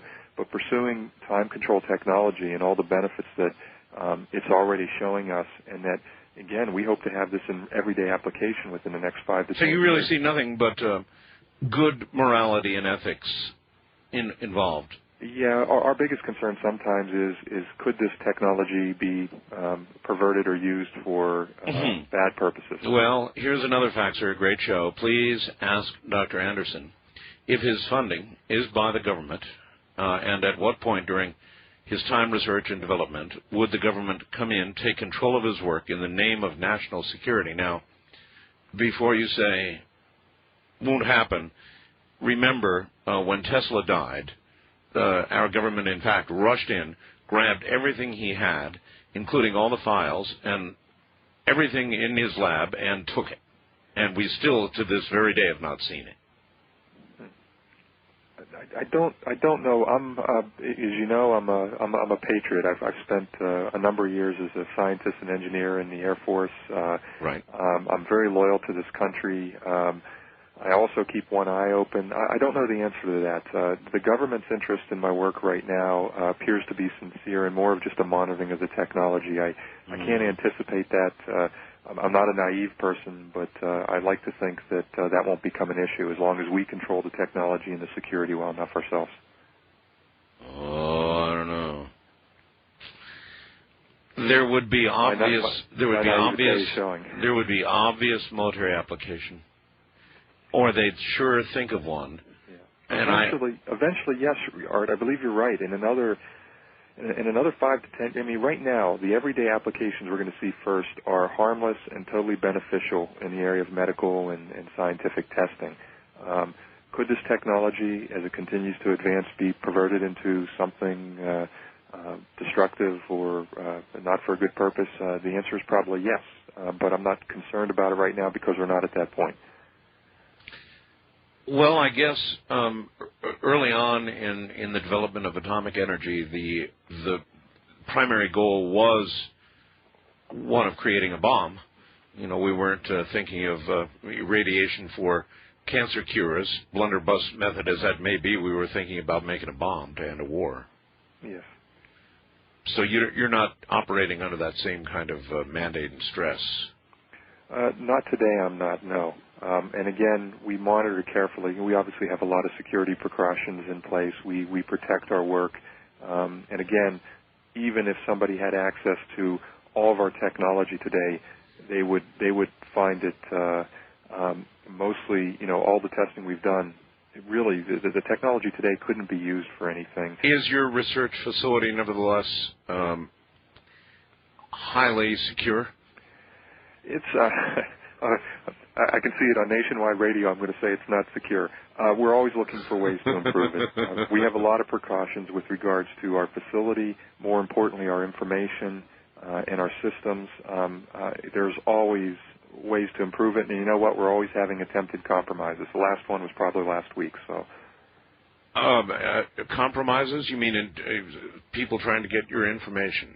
Yeah, in this case, last week it was somebody trying to get information, trying to hack into our system, which was kind of a useless attempt, but it was attempted nonetheless. Let me ask this, Doctor. If you're doing what you say you are doing in this country, then what are the Chinese doing? What are the Russians doing? What are the Swiss doing? What are the English doing? What's going on around the world? Do you have any sense at all of other parallel experimentation? Because that tends to occur with almost every new technology, parallel experimentation. What's going on elsewhere? Any hints? Absolutely. First off, I'll tell all your listeners, if they're making a big mistake if they don't think that public investors, private investors, and governments all around the world are funding research in this area. Our government's doing it. It's a matter of public record. Well, I didn't know that. It's done under, I think back in the late 80s, as early as the late 80s, some of the investments started. They do it under the guise of labels like closed time-like curve research. Well, you know what a closed time-like curve is? No, sir. It's time travel to the past. It's retarding time travel to the past. That's exactly what it is. There's no other interpretation of it. By what method? Well, in this case, it was the theoretical funding that started back in the 80s by the U.S. government. It was funding of theoretical research. And this continues to go on. In the former Soviet Union, there were a number of projects in place. Those have kind of faded, mostly due to funding. There's still a few scientists there holding on. Dr. Novikov, who's the other person? Yeah, they're pretty broke. Yeah, that's their biggest problem right now. Alexander Frolov is also trying to do some work. He's not making quite as much progress as Dr. Novikov. Do you think we're doing the leading research right now? I think I think the answer to that is yes. I believe the answer to that is yes. You look at some of the theoretical work that Kip Thorne is doing, Dr. Gott in the United States. This is wonderful work. But again, I'm not naive. There is work going on in other areas. In China, I don't know.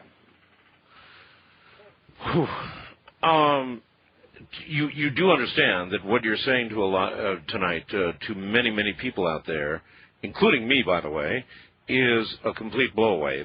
We had no idea that such experimentation was underway anywhere, much less here, much less Long Island. Well, I think the interesting thing is that I think the hardest part is like I said earlier. Sometimes we shrink all this magic in the world to the size of our daily routines, and we have a lot of cultural and biological evolution where we're conditioned that time is a certain thing. But what's interesting is these concepts. Like for instance, we were just talking before the last break about reversing time travel and the death of cause and effect. This is taught. This concept of space-time diagrams and closed time-like curves is now taught in college-level physics courses. Mm-hmm. And this is not, but what's interesting is because we don't see the effects of this apparent in our daily lives and we haven't been exposed to it, we don't accept it, we don't think about it. It doesn't mean it's not there. This could eventually lead to real time travel. What do you imagine if real-time travel, Doctor, were to become possible, not just time control in the field that you've created, but real-time travel? What would be the rules attached to it? Would there be rules? In other words, if I were to travel back into time, would I be able to physically interact in that time in every normal way one can imagine, or would I be not fully in that time? I'm not even sure what I'm asking here. No, that's fine. It's actually, believe it or not, it's one of the biggest philosophical questions around this type of research that's going on in a lot of different fields. Because as we leave this time in your time warp field, we see a darker presence to a material object. So one would imagine as you move deeper into time travel, forward or reverse, that there would be shifts that would occur, the kind of shifts you're talking about in time manipulation or time control, that might virtually make you, I don't know, invisible or dysfunctional in another time. Well, to answer your first question, I think a lot of people are familiar with the physicist Stephen Hawking. He, a number of years back, he published a paper called the Chronology Protection Conjecture. And it was exactly what it sounds like. He said that even if you could be able to go, it was physically impossible for time travel, and if you could go back in time, you could never change anything because somehow the universe will protect its timeline. Yes. Now, he since, that was early on in his career, he since repealed that, and he now stands with all the physicists of the world saying that time travel to the past does not violate the laws of physics and mathematics. But it is a question. Is there something that would protect you or prevent you from going back and altering a timeline? I think one of the things that a lot of people see as a first application is viewing through time versus travel through time. Right. The ability to go back and view events that happened in the past or events that might be in the future.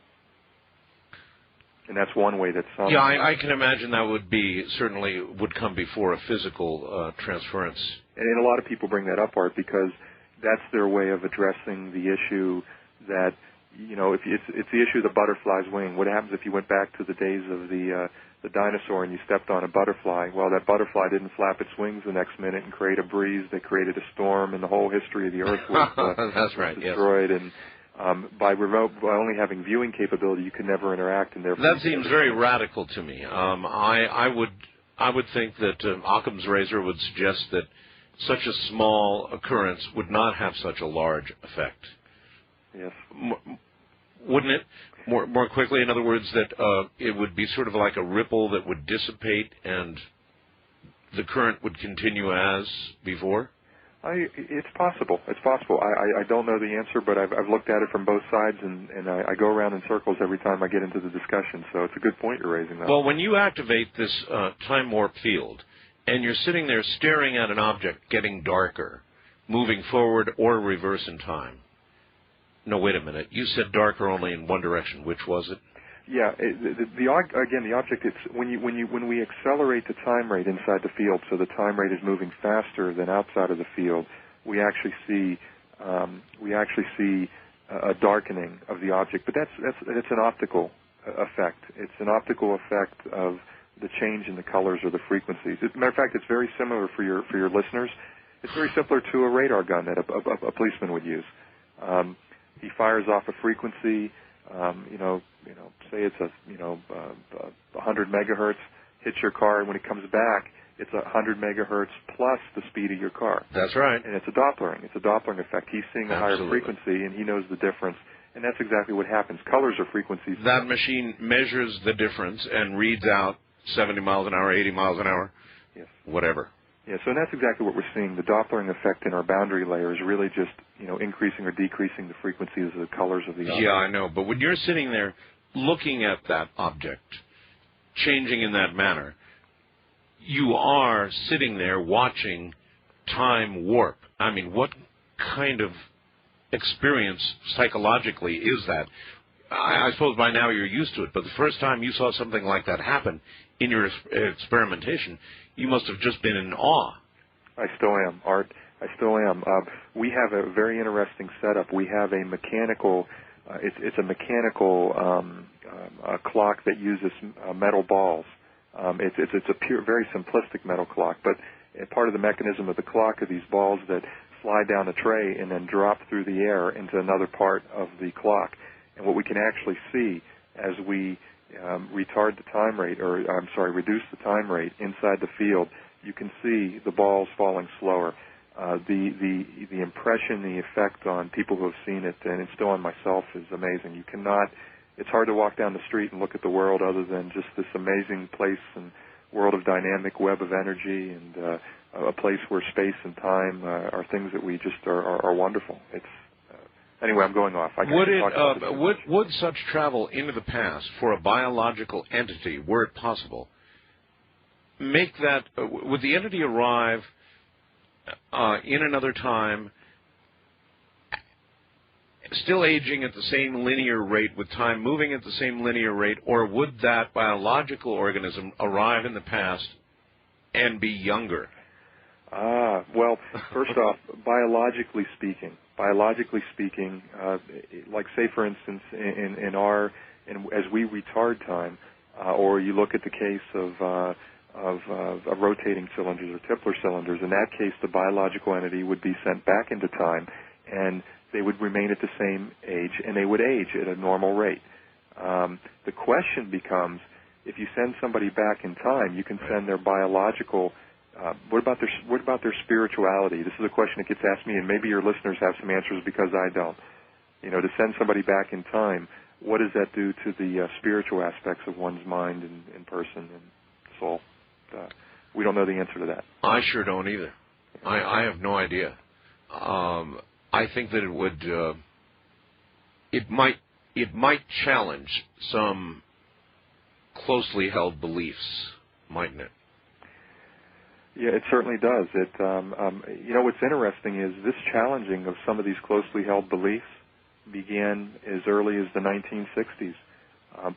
Like I said, you could pick up the phone and call any physicist, any Nobel Prize-winning physicist, and ask them about Tipler cylinders and general relativity and is reverse time travel possible without violating the laws of math and physics? They'll all tell you the same thing, yes, but we choose not to see it. It's absolutely amazing sometimes. Well, one of the great theoretical physicists that I speak with is Dr. Michio Kaku. Oh, wonderful individual. Many times. I guess you may have heard of him. Oh, of course. I think everybody knows his books, Hyperspace. Yeah, sure. He's done some wonderful work on co-founder of the string theory. Absolutely. So on and on. So he has suggested that, yes, time travel, he believes, may be possible eventually, but the amount of power required. Yeah, that was interesting. That was one of the points I brought up earlier on in our discussion, is the most exciting thing about our time warp field technology, and the most amazing thing to us is the fact that we've produced these results without the energy that's predicted. Like, for instance, a lot of people say the amount of energy required to tear time and space is something called the Planck's constant. Yes. In this case, that's the exciting thing. To a physicist, the exciting thing about our time warp field technology is that we've accomplished it with a significant lower level of power. And so obviously the goal of the continued research would be to get closer and closer and closer to smaller amounts of power producing larger effects, yes? Yeah, we're much closer there. And actually, I think that's where a big part of our discovery was. And I think everybody's familiar with electromagnetic waves. As a matter of fact, everybody's sitting in front of a radio right now listening. Some of them are probably on the internet listening to streaming audio, but most of them are probably listening to a radio. Doctor, hold that thought. I'm sorry. My clock says what it says, and I can't change that, so I've got to take a break here. Hold on. Dr. David Anderson is my guest, and we are talking about time.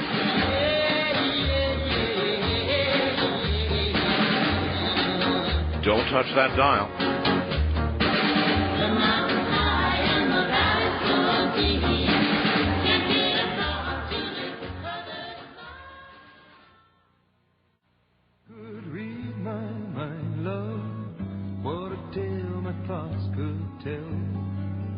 Just like an old-time movie about a ghost from a wishing well, in a castle dark or a fortress strong with chains upon my feet. You know that ghost is me, and I won't ever be set free as long as I'm a ghost you can't see. Want to take a ride? Call Art Bell from west of the Rockies at 1-800-618-8255. East of the Rockies, 1-800-825-5033. First-time callers may reach Art at 1-775-727-1222. The wildcard line is open at 1-775-727-1295. And to call Art on the toll-free international line, call your AT&T operator and have them dial 800-893-0903. This is Coast to Coast AM with Art Bell from the Kingdom of Nye. You know, where time and spirituality meet the road, you've got to wonder if some of the strange things that we discuss here, the apparitions, the ghosts, the spirits, the whatever you want to call them, if they don't have something to do with time, that if there isn't every now and then some sort of aberration with regard to time, that produces these things that we simply cannot explain. Worth a little bit of thought.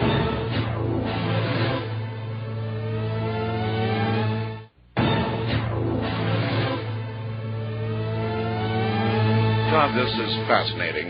We are going to go to the phones with Dr. Anderson shortly, but just a few more things. Doctor, you heard what I said coming into this hour. If spirituality and all of this hits the road at the same time. Yes, I agree. When you mentioned Michio Kaku's work in hyperspace, he even drives some of those ideas that perhaps a lot of spiritual beliefs, a lot of people suffering from multiple personality disorders, schizophrenia, are possibly in tune with other parallel universes. Yes. A lot of interesting possible ties there. Here's a hardware question regarding the field that you have created. If the object, which you have said going forward, or reverse, you would begin to see visual detectable changes in the spectrum, right? That is correct. Okay. If the object was actually in a slower time and it went back far enough or forward far enough, is it not probable that eventually it would simply disappear from the field?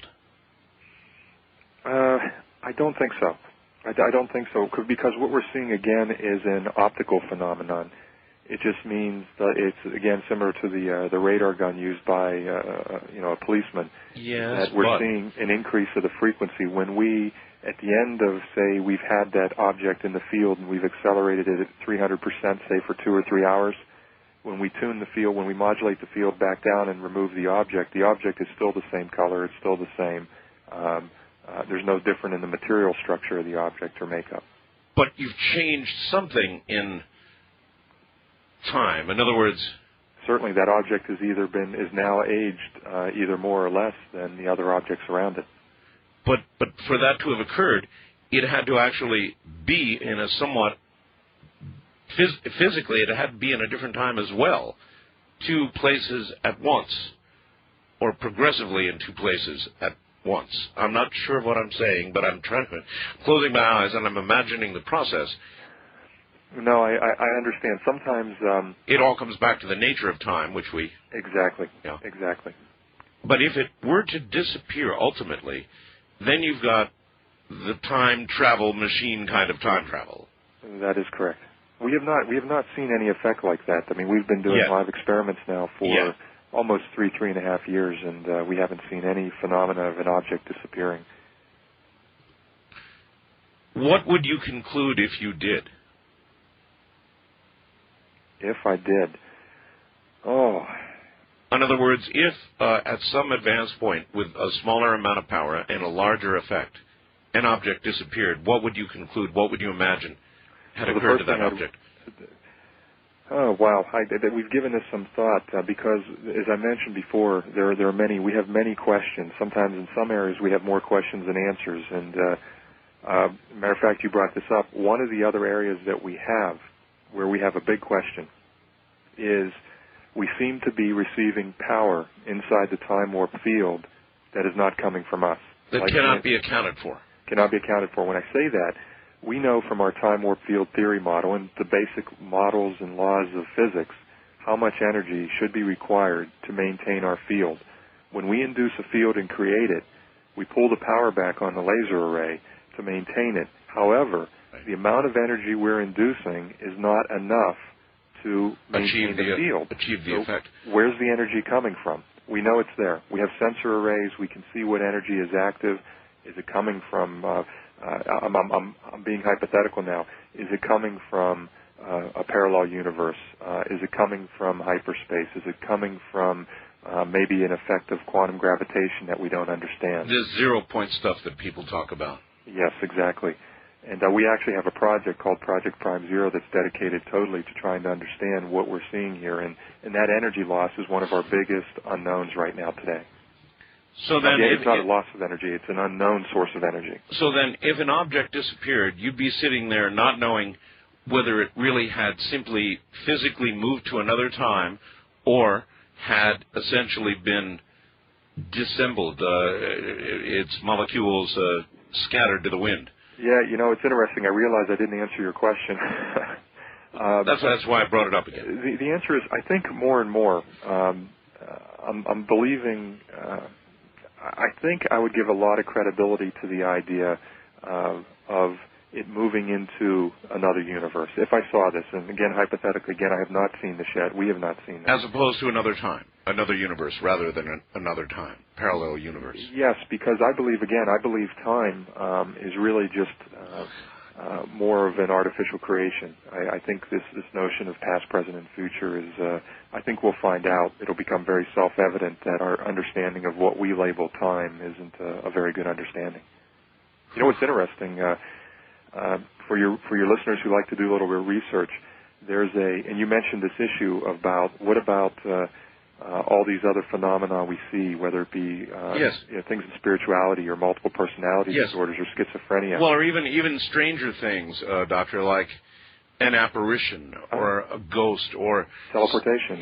Something that to us is magic. I mean, if something manifests itself, and we believe me, I am in touch with some of the top researchers in the nation, like the Bigelow people.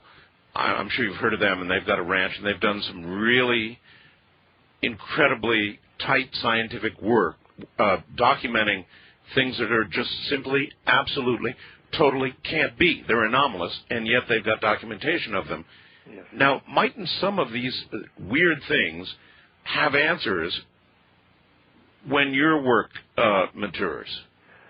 I think so. I think what we're looking at too, we look at some of these things, like we talk about the telekinesis, the teleportation, and all the other things you mentioned, and we keep them separate sometimes from the analytical science. What's interesting is I think sometimes they're complementary. Neither one can be comprehended in the other right now, nor can either of them be reduced to the other.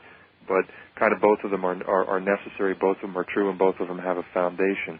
But I think what this is leading to is eventually there will be a common bridge and a common scientific model that will tie together a lot of the ideas held within spirituality and this other research like being done by Bigelow and the people sitting there in the quantum physics labs. I think eventually we'll see a new model of the universe that will tie to that. As a matter of fact, there's a gentleman I just met. I was in Europe about 4 weeks ago. A gentleman by the name of Mihai Dragonescu. He works at the Romanian Academy in Bucharest. Right. And he has a theory that there's no such thing as matter in space and time. There's only information and energy, and universes are spun off of this, and he has done a tremendous amount of work. And he addresses within his theory not only issues that address with the hard issues of analytical physics and science, but it also transcends into spirituality and teleportation and other things, and it's a single model that bridges all this together. It's fascinating work. You've heard Kaku talk, haven't you, about the bubble, the theory of a bubble, a universe, a sort of a bubble. I don't have the right words for it, unfortunately, but an informational kind of thing that you just talked about, in essence, a universe created purely from information. And energy, yes. Yes, I'm familiar with his work, too, and who else is it? There's another gentleman who's done some work. He did a book called The Conscious Universe, Kafatos. I'm not pronouncing his name properly, but similar work as well. And this is a new Dr. Keku, Kafatos, and Mihai Dragonescu. The three of them are probably three of the people at the leading edge of this new model of the universe. Whew. All right, there are a lot of people waiting to talk to you, so let's try some questions and see how we do with that. First-time caller line, you're on the air with Dr. Anderson. Hi. Hi, Art. Hi, Dr. Anderson. Hello. Yeah, I have a question. All right, where are you, sir? Oh, my name's Joshua. I'm from Spring Creek, Nevada. All right, Joshua, let her rip. Inside the field, what effect does gravity have on anything inside the field? Actually, right now, in terms of gravity, we see no, if you're talking about physical observed gravity with regards to weight and other issues, we don't see any effect, any change whatsoever. What we do see, though, Joshua, is I mentioned to you that, I just mentioned just earlier that we saw there seems to be an unknown source of energy. And what we believe it might be possibly due to is some type of quantum gravity that we don't understand, or some type of, perhaps I'll use the word a little bit differently, microgravity. Obviously, the effects that we're producing within our time warp field are due to, are more in line with the models of general relativity that talks about how mass and gravity can warp space and time. And that's what we're seeing more than anything else. And we believe that there is a gravity effect, but not anything that would be more of a weight issue. It's more of a boundary layer issue. Okay, one other question. Is there a connection to your research to torsion field research? I'm sorry, I didn't understand. Yeah, I didn't either. Is there a connection between your research and torsion fields, spin fields? Oh, torsion? Yes. A little bit. I wouldn't say a lot, no. Not at this time. Okay. So in other words, then, thank you, caller, if a clock, on top of its value as a clock for the kind of research you're doing in that field, were placed on a scale, something I'm sure you've done, you see no difference. There is no difference. That is correct. But we do believe in the boundary layer that... Let me think about that. We do believe, though, in the boundary layer that the time rate divergence that we create is due to more general relativistic laws, and we also feel that that might have some play in why we're seeing energy within the field that we're not injecting into it. Okay. Wildcard line, you're on the air with Dr. Anderson. Good morning. Hello. Hello. Got a question for you. All right. Where are you first? This is Mark in Gloversville, New York. All right. I was wondering, have you attempted to put a small TV inside the field to pick up a live broadcast in the future? Mike, it's a wonderful question. The answer is no, we have not, but it would be interesting to see. Actually, maybe a little LCD model. Yeah. Actually, based on the model, I don't think we would see anything. But you know what? It might be worth talking about with the team here just to try it, just to rule it out as a possibility. All right, thank you. You're quite welcome, Thank you.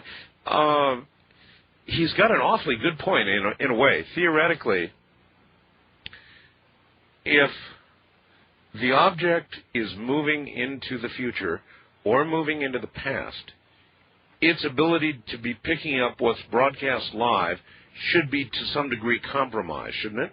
Well, actually, this is a real common. I'll call it a little bit of a common misconception. Is that I'm going to go back and use a simpler example. If we look at special relativity, let's talk about the twin, the astronaut who flies off to a distant star and returns. She did not travel into the future.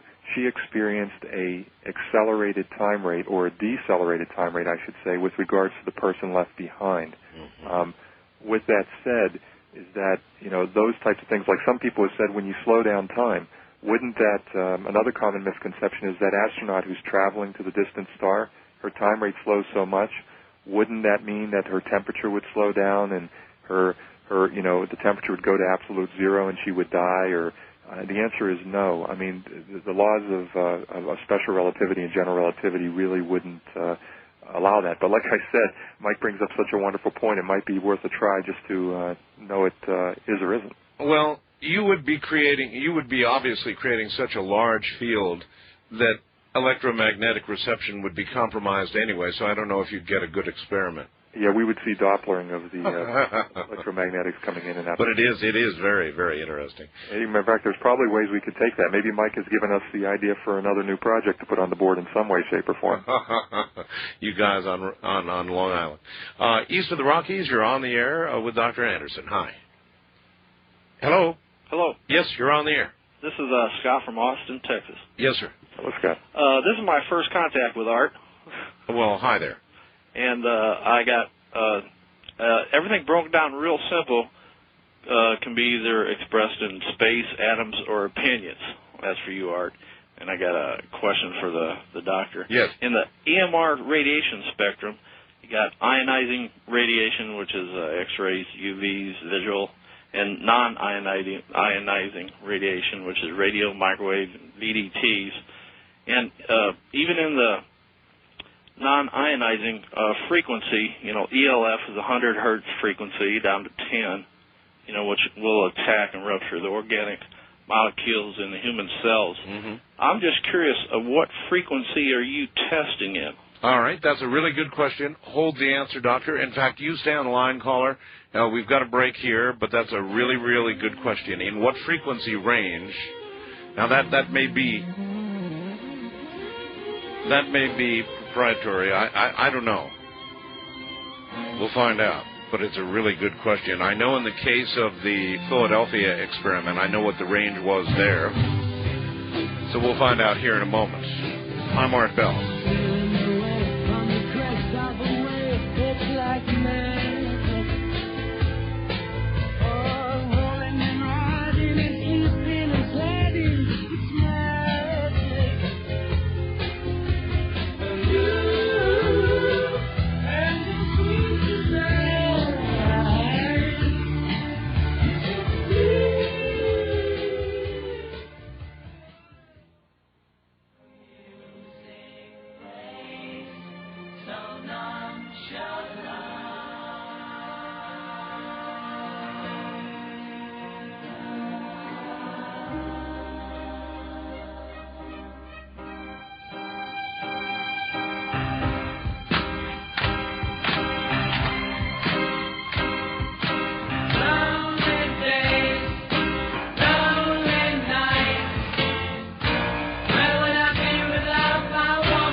Art Bell in the Kingdom of Nye. From west of the Rockies, dial 1-800-618-8255. East of the Rockies, 1-800-825-5033. First-time callers may reach Art at 1-775-727-1222. Or use the wildcard line at 1-775-727-1295. To reach Art on the toll-free international line, call your AT&T operator and have them dial 800-893-0903. This is Coast to Coast AM with Art Bell on the Premier Radio Networks. And Dr. David Anderson is my guest. He has created something that I had no idea existed. He's actually controlled time. He's doing it now. He's created a time warp field technology. Bet you didn't know about that, did you? Because I sure didn't. I mean, this really is very serious news, and the direction it's headed, well, that may be even more serious. Tell you what, you stay right there and we'll do more.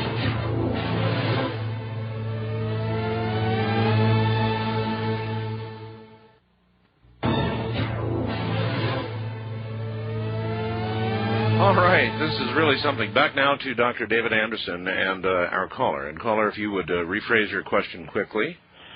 Yeah, I was just curious of what frequency range he was testing in. Well, it's a two-part answer, Scott. As I mentioned, that there are two things that happen with frequency in our experiments. The first one is we do induce a rotational magnetic field, and there's two components to that.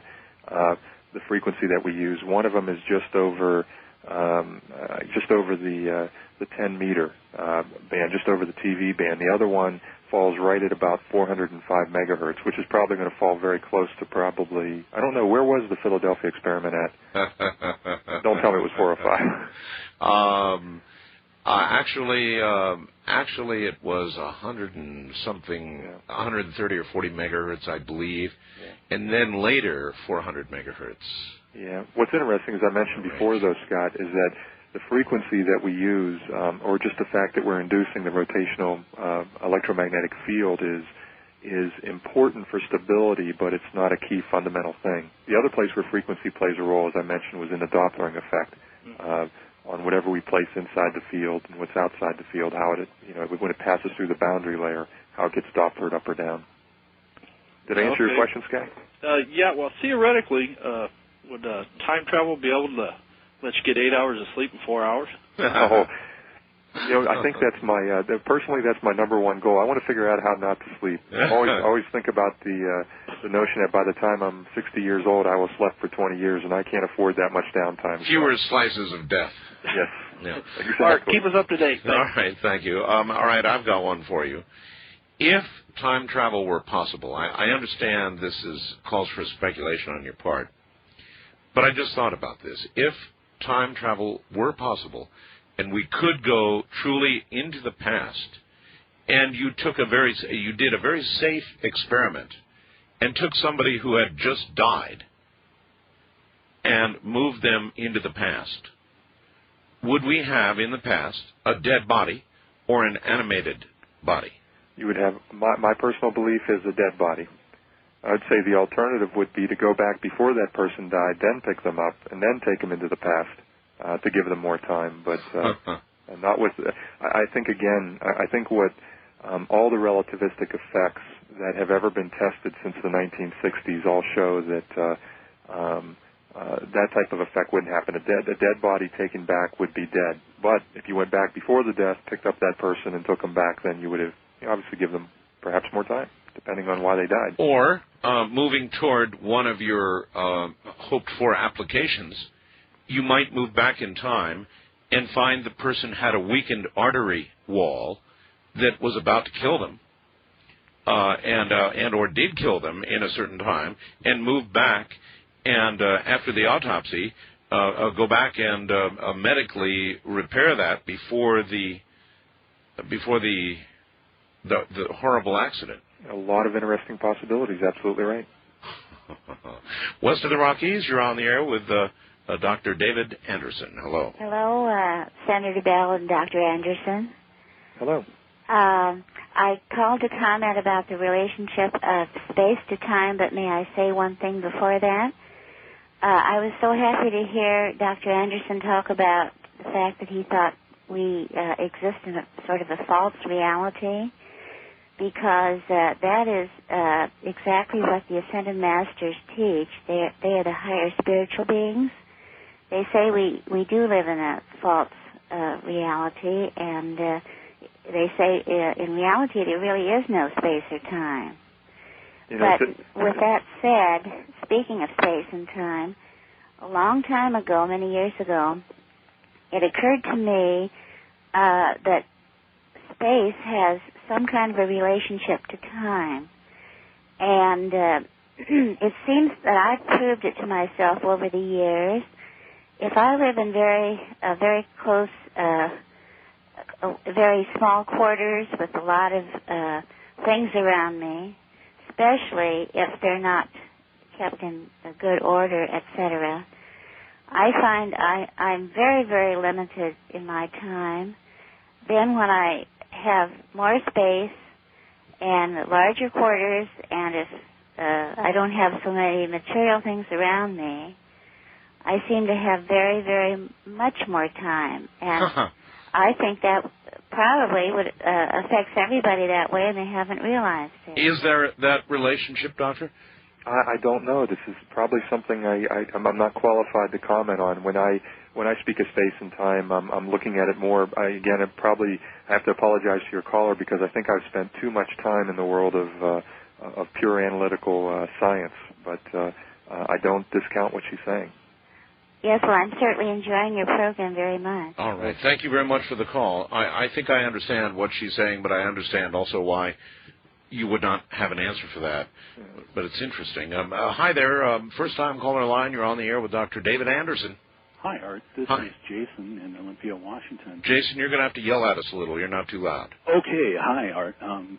My question for Dr. Anderson is, with your time alteration experiments, have you ever attempted these experiments with the clock mechanism shielded in like a metal ball, something that would completely isolate it from the electromagnetic field that you're generating, but still placing it within the boundary layer? And would you have any measurable time dilation effects under those conditions? The answer to that question is absolutely yes. We have. We've used a number of different materials with a lot of different, I guess I'll say, characteristics with different permeability and permittivity, from metals to synthetics and other things. And we have seen no effect as a result of having a clock inside a shield, which was interesting to us. We weren't sure exactly what to expect, and we finally got the field size larger. We were able to run those experiments, and we have not seen any detriment to having everything within the shell of the boundary layer is affected to the time rate divergence. So in other words, the shield and the clock itself would be equally affected. That is correct. Caller? Yeah, that makes good sense if it's a gravitational effect. Sure does. The other one that I would ask is if you have a light source outside of the transition region and it reflects or it passes through the boundary region, reflects off of the object and then comes back out, the Doppler shift through the transition should be linear in both directions. Is there any polarization effects? You mentioned a darkening, but is there any other blurring effects or things of that nature in light that bounces off of the object? Well, this conversation gets a little complicated because when the object we put inside the field has a light source, and many times we do that, we put a light source within the field with the object and the reference equipment that we're using. That light source and the light that it's reflecting off the object and out is Dopplered out. Going into the field, what's interesting, you talk about light sources. If you think about this for a minute, we have a laser array of 12 lasers firing into this field. And when the Doppler rate is accelerated, when the frequency is accelerated as light passes into the field, we have exactly what you say. And we really haven't looked at, like for instance, the laser ambient light as it goes into the field coming out and any polarization effects. It really hasn't been well, that would be coherent light, so it should be pretty easy to notice any effects that would cause. I was just wondering if it might be like a blurring effect, like heat distortion, like you'd see on a desert road. The only reason I really ask that is that over the years there's been a number of photographs taken of UFOs, and a lot of these photographs, some of them are blurry, and I mean a lot of it you could write off to just bad camera work. But if some of these blurring effects was like a Faraday rotation or some sort of magnetic dichloric response, then maybe there's a parallel between some sort of UFO propulsion mechanism and what you're working with. Doctor? Well, we see some when you talk about the blurring, and this is going to be different. I'm not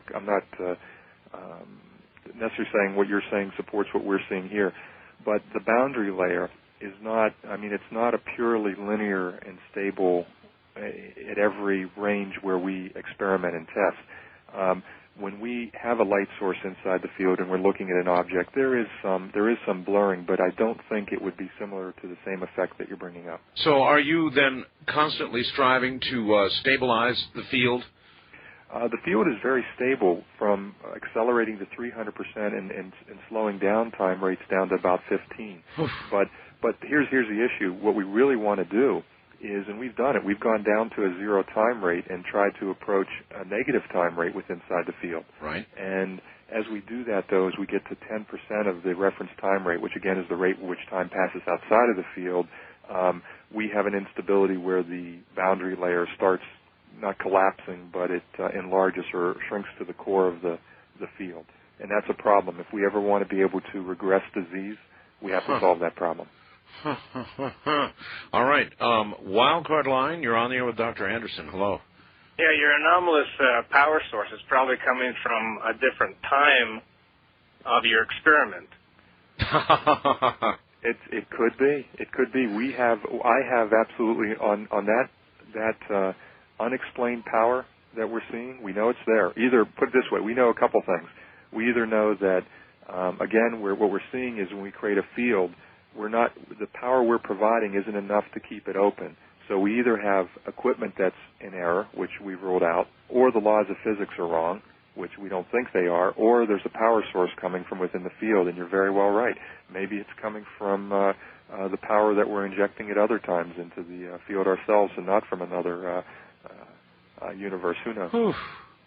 We measure speed of light by... Hello? Yes. What happened to him? I guess he went away. Oh, well, we lost him. Doctor, have you ever, in a wild moment, wondered, sitting in the lab, whether one day you might, get a knock at the door, and there is an old, gray Dr. Anderson saying, "You want a quantum leap?"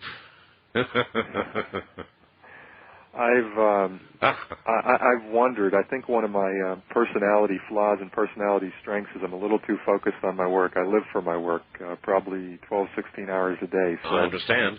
I don't give a lot of thought to it, but at times it does cross the mind. And the other question, maybe I can anticipate. A lot of people say if you ever do expand the technology and to a point a human can step inside and go anywhere, where would you go in time? And I don't know the answer to that one either. Is there any reason why that couldn't happen that you can imagine? In other words, as we imagine the power that you can't account for, perhaps coming from other experiments you have performed in the same rough place a year or 2 years or 10 years from now, then we might also imagine the possibility of, in other words, could it happen? Could you come back, providing yourself a quantum leap in technology, or would that be disallowed with what we understand or think we might know about the nature of time? I do not think. I hold firmly my ground, and I think if you put the top 20 physicists in the room, 19 or 20 of them would agree, is that it is not precluded. I mean, not precluded. It is not precluded that a person could travel back into time. It may be incredibly difficult. It may be incredibly difficult to achieve, either due to power or a lot more work to do on technology, but it is not impossible. It does not violate the law. Well, then, how about this one? If time travel is to be possible, no matter when that might be, the big question is then where be all the time travelers? That's a good question. It's a good question. That's the one that's used to. That's the one Stephen Hawking uses in his chronology protection conjecture that we talked about earlier. He says his rationale for belief that there is time travel is impossible because we're not overwhelmed with time travel. One of the most common views is that, and Frank Tipler holds to this, is that when the first time machine that a human is built, he won't be able to go back any further than the day in time that the time machine was first constructed. And I don't believe that. Who knows? Perhaps it's explained through some of the theories of parallel universes and hyperspace. Another one is, the parallel universe theory that says if you go back and alter the timeline, the original timeline continues, but a parallel timeline branches off. Perhaps that is an explanation. I'm not sure I agree, but perhaps it is. So that you would change an event, and events would continue in that timeline based on that change, on a totally kind of like on a separate highway, but the original highway would continue on as unchanged. Is that correct? Exactly. So at any point in time, there are literally an unlimited or an infinite number of parallel universes all progressing at the same time. Wouldn't we vastly complicate that with time travel? We would begin to cause all these branches. It's possible, and you brought up that issue before. Are there dangers to the technology? Who knows? Maybe that could be one of the points. Do you, with your team, spend much time talking about these dangers? We talk about many things. What are your worries? Our biggest worries is to resist the temptation to try to test on a living person or animal too quickly. Because we want to make this leap. We want to get. But what's a mouse? What's a mouse more or less? What's that? What's a mouse more or less? It depends. It depends on the individual you're asking the question to. It really does. I'm asking you. You're asking me. A mouse more or less. In other words, how can you resist that temptation? I believe that that the use of animals for testing, provided it is for a greater good, be it for animals or people or otherwise, is good. I mean, reckless use of animals for scientific testing is something that just isn't very politically... You're pretty sensitive to the issue. Yeah, very sensitive to the issue. The biggest reason why I'm sensitive to it, Art, is I don't have strong feelings along that line, but what I don't want to see is our research and advancing our research to become a political movement or issue. And if we try to test on living animals too quickly and we had a mishap, it could really affect us politically, and it really could literally affect our real research. Have you read Creighton's latest book? What's the name? I'm trying to remember the name of it myself now. I just read it. Oh, you know what? I think I have it sitting here, and it's. Oh, I should know that. My wife is yelling it from the other room, and I can't hear it. She'll come in here and tell me in a second. It's important. Oh, timeline. Timeline. Thank you. The answer is I have the audio tapes, and the plastic is still wrapped around them, so I have see. not.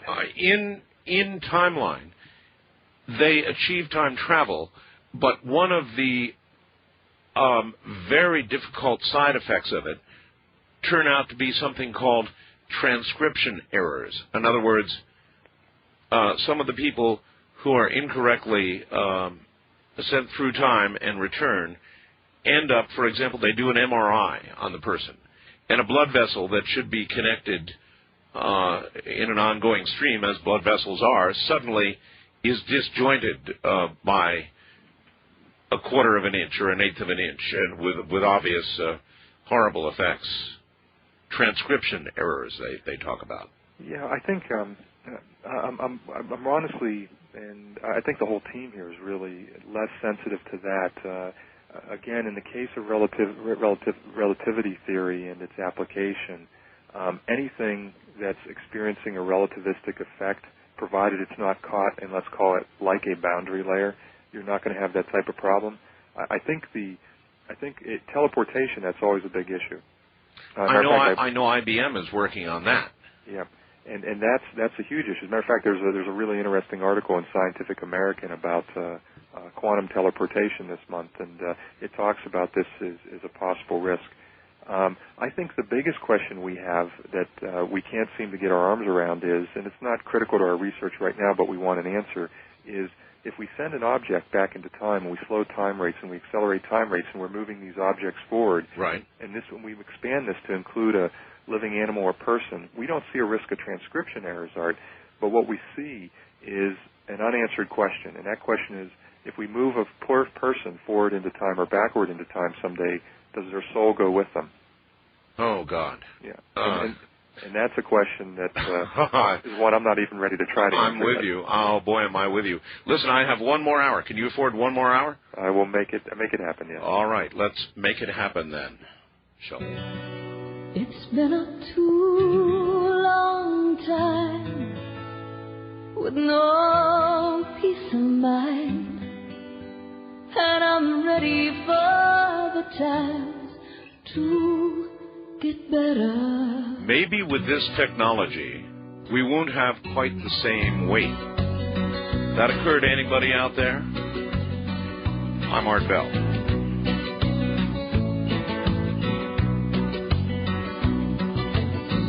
I've got to tell you, I've been racking my brain, hoping to find a way out.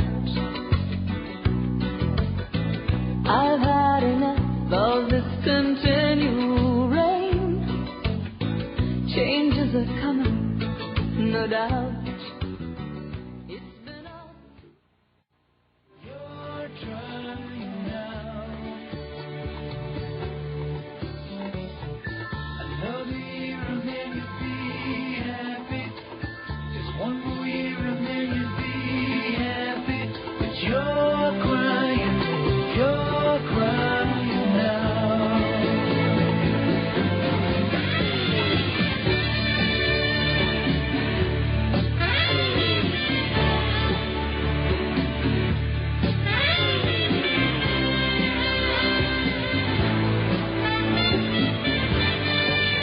Want to take a ride? Call Art Bell from west of the Rockies at 1-800-618-8255. East of the Rockies at 1-800-825-5033. First-time callers may reach Art at area code 775-727-1222 or call the wildcard line at 775-727-1295. To talk with Art on the toll-free international line, call your AT&T operator and have them dial 800-893-0903. This is Coast to Coast AM with Art Bell. We're having a very interesting talk with Dr. Anderson about time travel and what has already been achieved, which is an amazing bulletin. Hello there, time control. He's already done that. Think about that. He's already done it. But you know he'll always keep moving. You know he's never gonna stop moving. 'Cause he's rolling. He's the rolling stone. Just one more year. We'll be right back.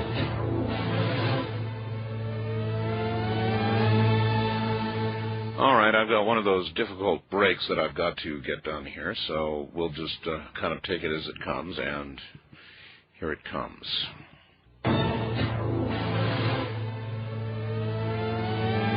All right, Dr. Anderson, welcome back.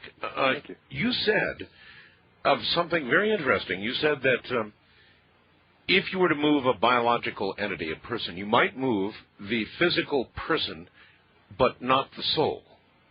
And that was a concern, right? That's a question we ask ourselves, yes. When in the other room, and I asked my wife that, if she heard that, she said, oh, yes. She said, well, maybe the soul is just excess baggage, and you'd pick up another one when you get there. Maybe a better one.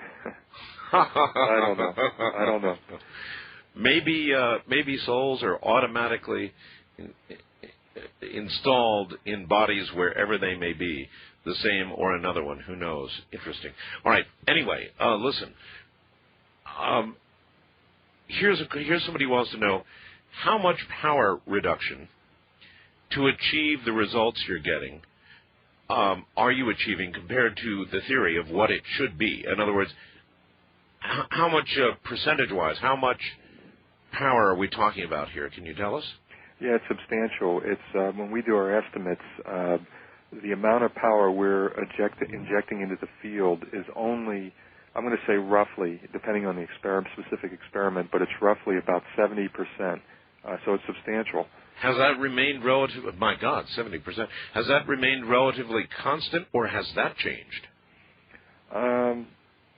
Depending on where we're at in terms of accelerating, where we are in terms of what time rate we're trying to accelerate or decelerate to, it varies slightly. But on average, it's right around 70%. But there is a variance, to answer your question, yes. Boy, that's astoundingly large, and I guess that's got you thinking about all kinds of things. Oh, yeah, the question is, is this energy coming from hyperspace, from a parallel dimension? Is it, we still ask the question, is maybe, are the laws of physics wrong? We don't like to think they are, and we don't think they are, but they might be. Another area where we have more questions than we have answers, but we are working on that one very specifically. All right, how about this? Please ask Dr. Anderson from John in Auburn, Alabama, if he knows about the Einstein Gravity Probe B, a spacecraft designed to test how the Earth's mass warps space-time. Seems to me this $70 million over-budget project by NASA is attempting to test something that has already been proven. What was his name again? John. John. Actually, it's interesting because I believe John wrote me an email earlier today. All right, well, he's not quite done. The Einstein probe is anticipated to provide new and stringent tests of some of the predictions of general relativity. In particular, the spacecraft is designed to test for frame dragging by the Earth as it rotates in space. Yes, I know. That's why I have to say this is where I get sometimes a little frustrated on where we spend money. The concept of frame dragging is something that old news is old news, yes. And I'm very familiar with what they're doing with the probe. They are trying to measure the effects of frame dragging of the Earth and the Moon. And you know what? In a way, I'm kind of happy they're doing it. But for the amount of money that's gone into this project, I think there's other places that could have been better spent. If deceased spirits are in fact existent at a higher or faster frequency, could they potentially be seen by placing a camera inside your field and speeding up time inside the field? I know that's a wild... No, I have to think about that question before I answer it. If you put a camera inside the field, and so we're Doppling images... and you're looking outward. The answer is there are other ways to do that. You don't need a time warp field to do that. There are ways that there are cameras that will, for instance, look at X-rays, ultraviolet light, visible light, and then you could take that information and you could digitally bring it down. And there's actually a lot of systems out there that do that today. And believe it or not, I actually think in a lot of paranormal experiments, they actually use equipment like that today. So the answer is yes, you could use a time warp field, but it would be overkill. It would be overkill. Still, though, it might prove conclusively we're always after this, chasing this life after death thing, and whether there are really, whether there is an existence after death. And I'm not sure it would prove that, but if you saw entities of a different sort, you would indeed be proving that there is an existence at a faster or higher frequency that we simply cannot perceive presently. You would prove that, maybe in an overkill way, but... You know, it's interesting because when you talk about some of your professional acquaintances who are studying the ability of the human mind as a time machine, what's interesting is we know that from special relativity from Einstein that a body that approaches or travels near the speed of light essentially transcends time. The future becomes the past, and time dilates, and you see all that effect. You also look at it, though, and you say, well, let's look at the human mind. How does it work? The human mind is a energy-mediated process. It works off of energy that travels very near the speed of light. Is it possible that the human mind is a time machine? But even more importantly, what you brought up, Art, what happens in death?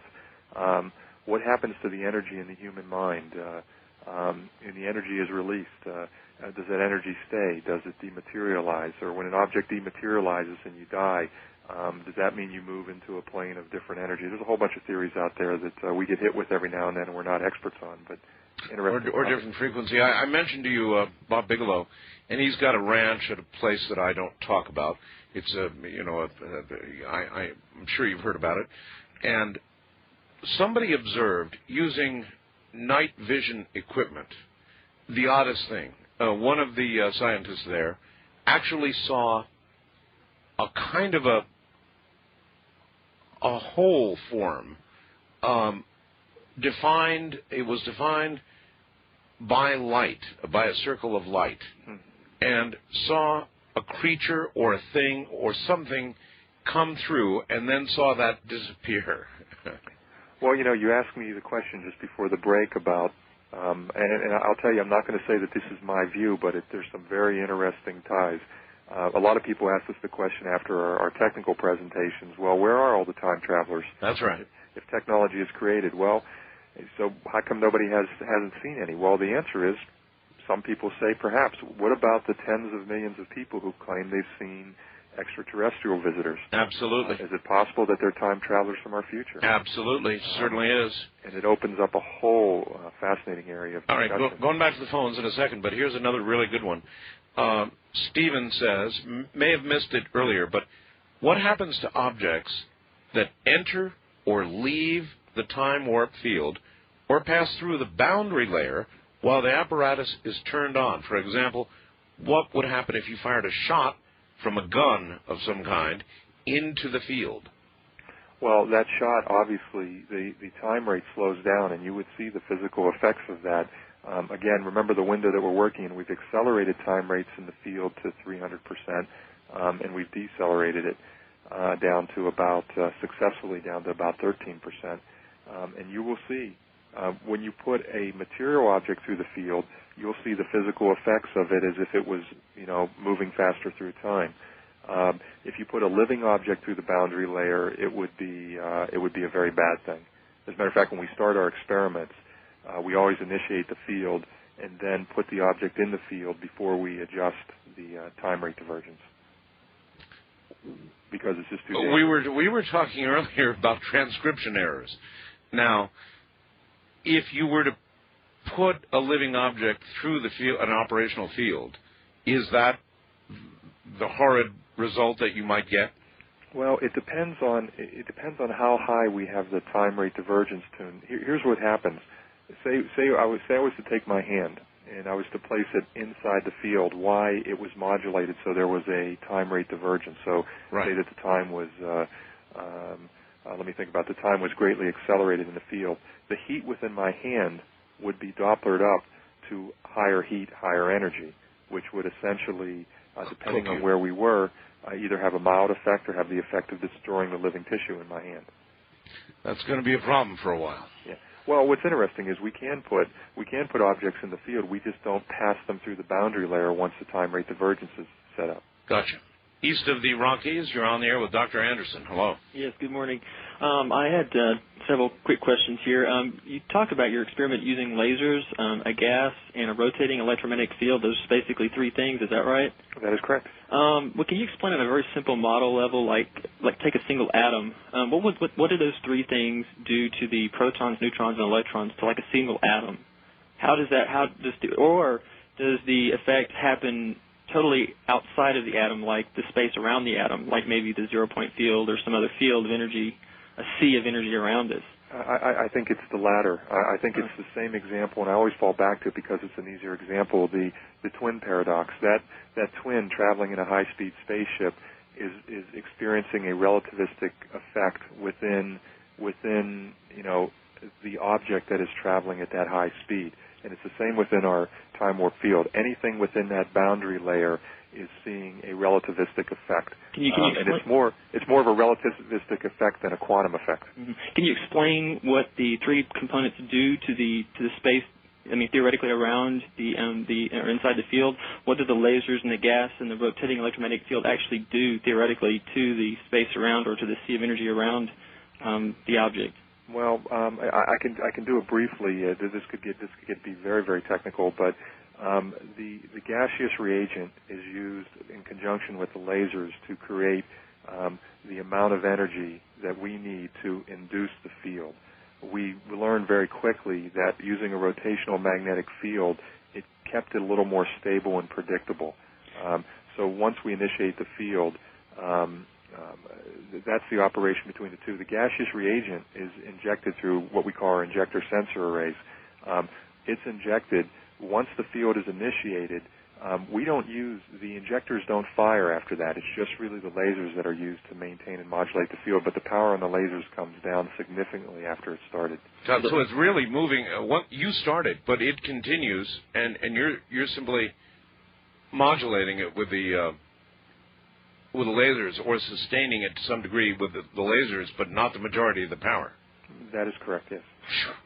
Sir, can you tell me, have you heard of Dr. Thomas Van Flanderen's work? I've recently read an article in Infinite Energy magazine where he talks about basically the speed of gravity seems to be infinite, and the article was very, I could almost really understand it without getting into the technical details of what he was talking about, but it really made a lot of sense.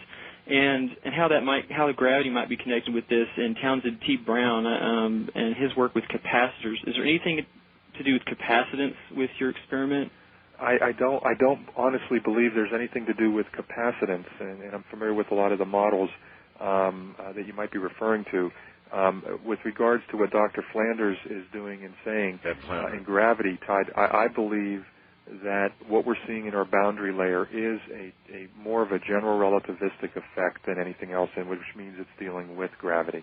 But to me, it's dealing with either quantum gravity or microgravity, but it's dealing with gravity. To me, it's a fantastic idea that everything is connected on a non-local basis, and the whole point about Van Flanderen's work that gravity seems to be instantaneous. Like if you shove a board in one end, it moves instantaneously on the other end. What do you think that says about the universe and reality itself? Oh, that one word is, I can tell that you're very familiar with the subject, that one word, non-local. Yes. This is a major revelation in the last 4 years that the bottom line is it's been theorized, but now it's been proven that every particle in the universe, or a particle on one end of the universe, if touched, the effect could be felt at another particle instantaneously on the other side of the universe, even if it meant the distance was required faster than light travel.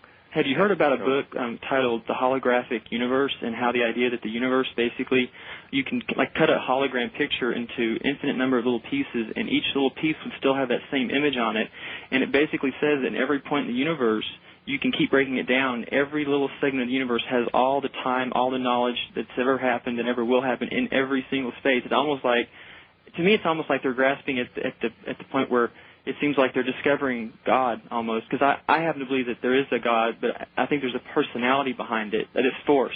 And it's almost like the universe is like a mind. Yeah, absolutely. Michael Talbot. That was Michael Talbot. Yes, that's his name. Yes. The holographic universe. Yeah. What's interesting is when you look at it, like the Elaine aspect experiments that came out of France that showed that this connection, a faster than light connection between information and energy in the universe, truly does exist. Think about it, though. Look at the Navajo Indians, and look at some of the Buddhists and Taoists who've been preaching this for 2,000 years. Are we simply rediscovering ancient wisdom? Yes. Are we just get stupid and all of a sudden we're finally starting to get a little more informed and knowledgeable, or are we really seeing something different? I just recently read an article that talked about how there's these microtubules in the brain, in every cell, in the neurons, and these are crystalline protein structures. And the basic theory is that these things more or less surf along or on top of this field of energy that's all around us, this God consciousness, and that they're almost discovering how maybe man and God can be connected in the physical realm via the mind, and maybe perhaps these things are in a whole body.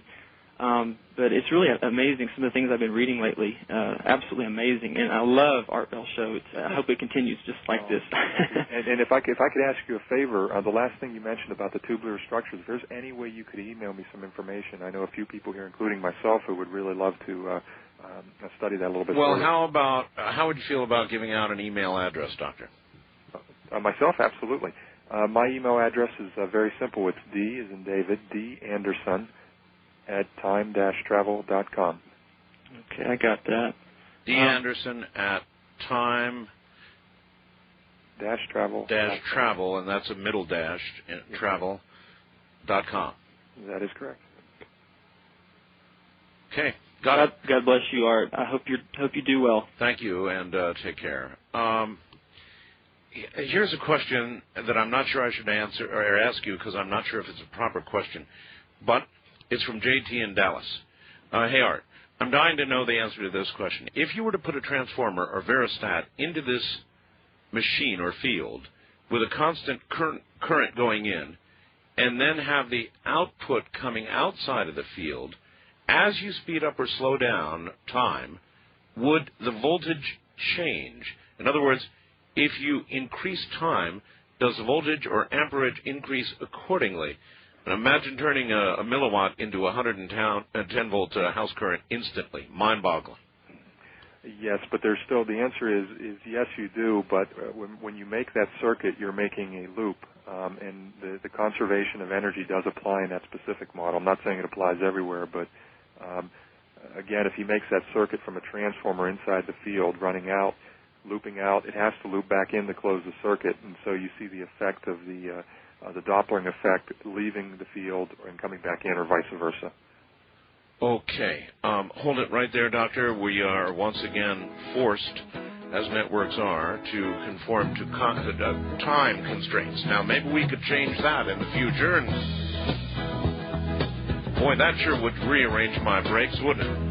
I'm Art Bell. This is Coast to Coast AM.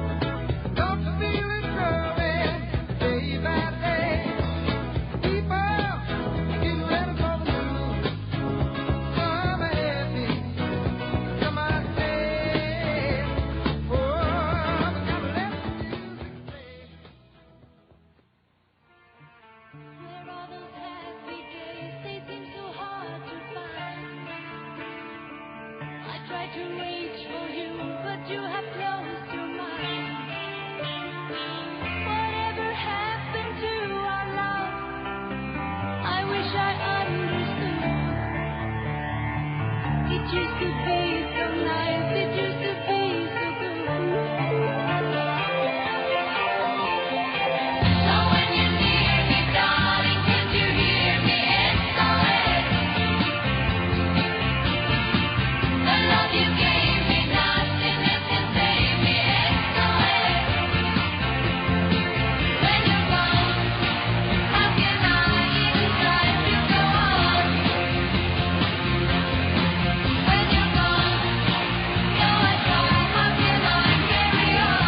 Call Art Bell in the Kingdom of Nye from west of the Rockies at 1-800-618-8255. East of the Rockies, 1-800-825-5033. First-time callers may reach Art at 1-775-727-1222.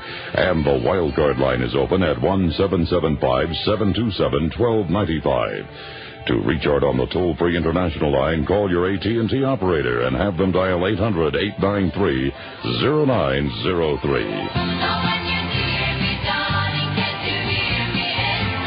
Well, I'm sure we should have got this on earlier, but if you would like to email Dr. Anderson, it is simple. It's D as in dog, but not dog-like. D. Anderson at time-travel.com. And I'd like to also remind you that if you would like to read more about all of this, and I'm sure you would, we've got a link on our website right now at www.artbell.com or www.coasttocoastam.com.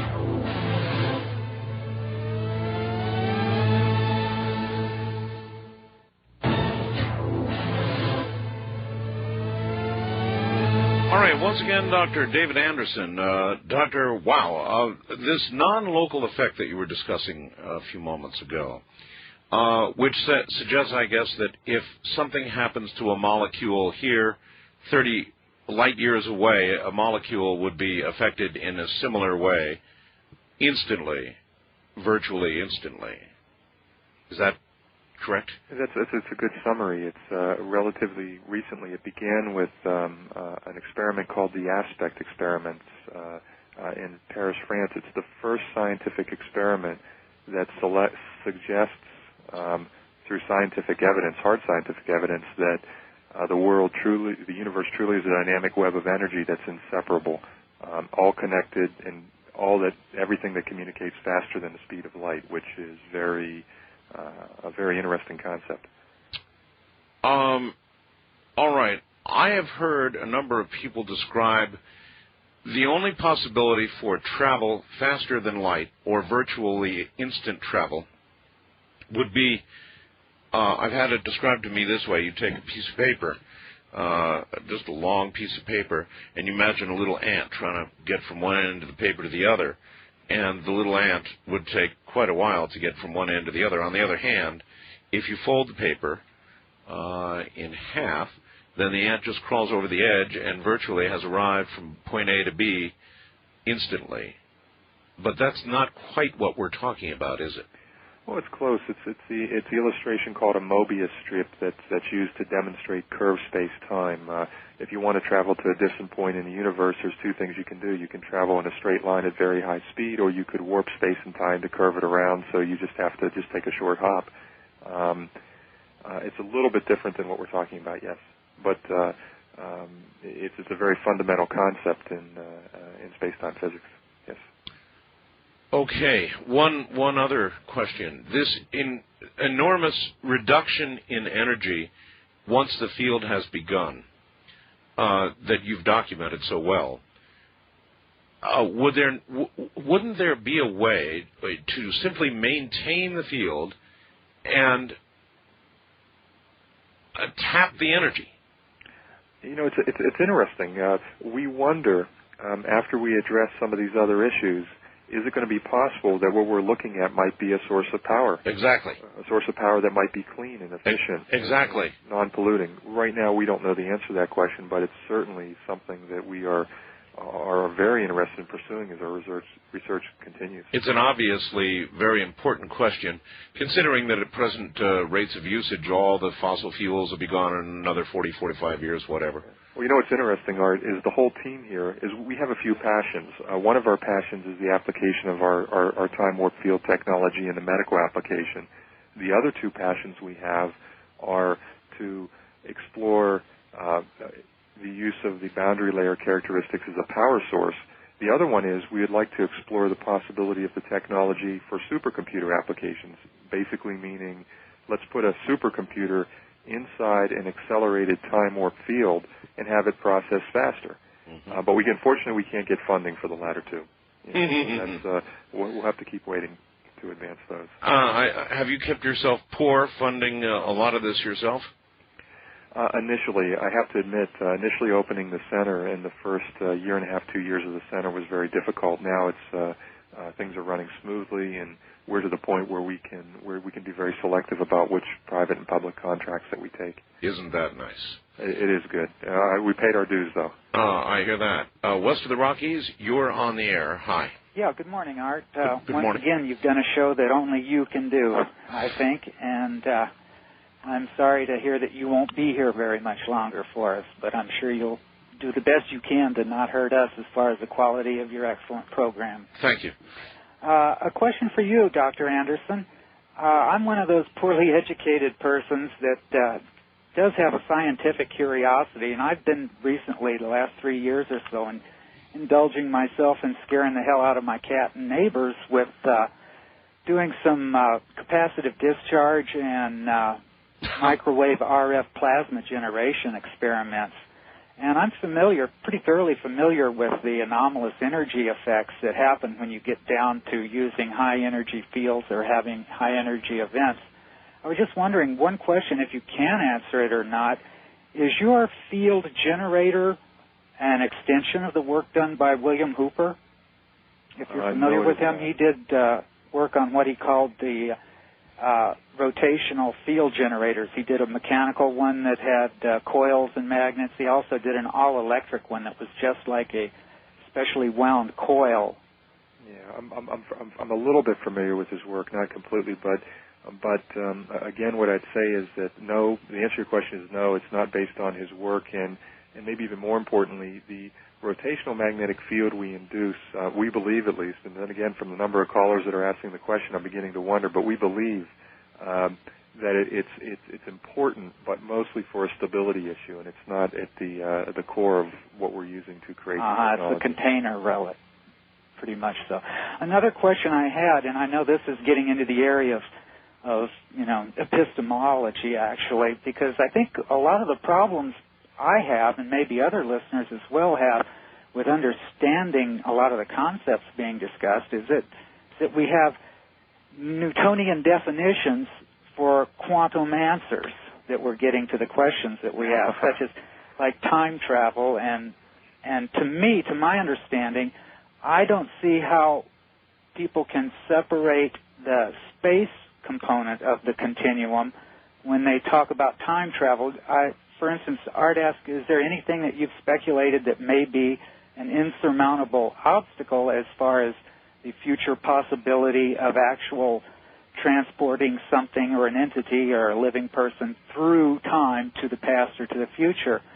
And the problem that I see with that is that what is going to be your reference point? I mean, for example, if you were to actually send something physically back in time just 1 hour ago, you'd also have to move it through the spatial component of the space-time continuum to have it re-exist or instantaneously exist on the same place on the Earth. Like the Earth is rotating 1,000 miles an hour on its axis, it's got its orbital velocity, and then the entire galaxy is rotating, and then this local local cluster is moving towards Virgo supercluster at a million miles. We've got the idea. So you'd end up hanging out somewhere. Right. 1 hour of time. To go back and out 1 hour in time, you'd also have to travel many, many miles on a very difficult to calculate path, I would think.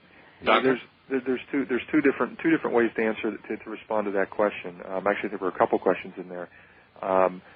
The first one is, if you were talking about a special relativistic effect, the answer is yes. When you traveled forward into time or you returned, you would obviously be at a reference point in the universe where the Earth no longer is because it's moving and spinning and so on. Right. When you look at general relativistic effects, we're not talking about speed and motion. We're talking about exposure to gravity.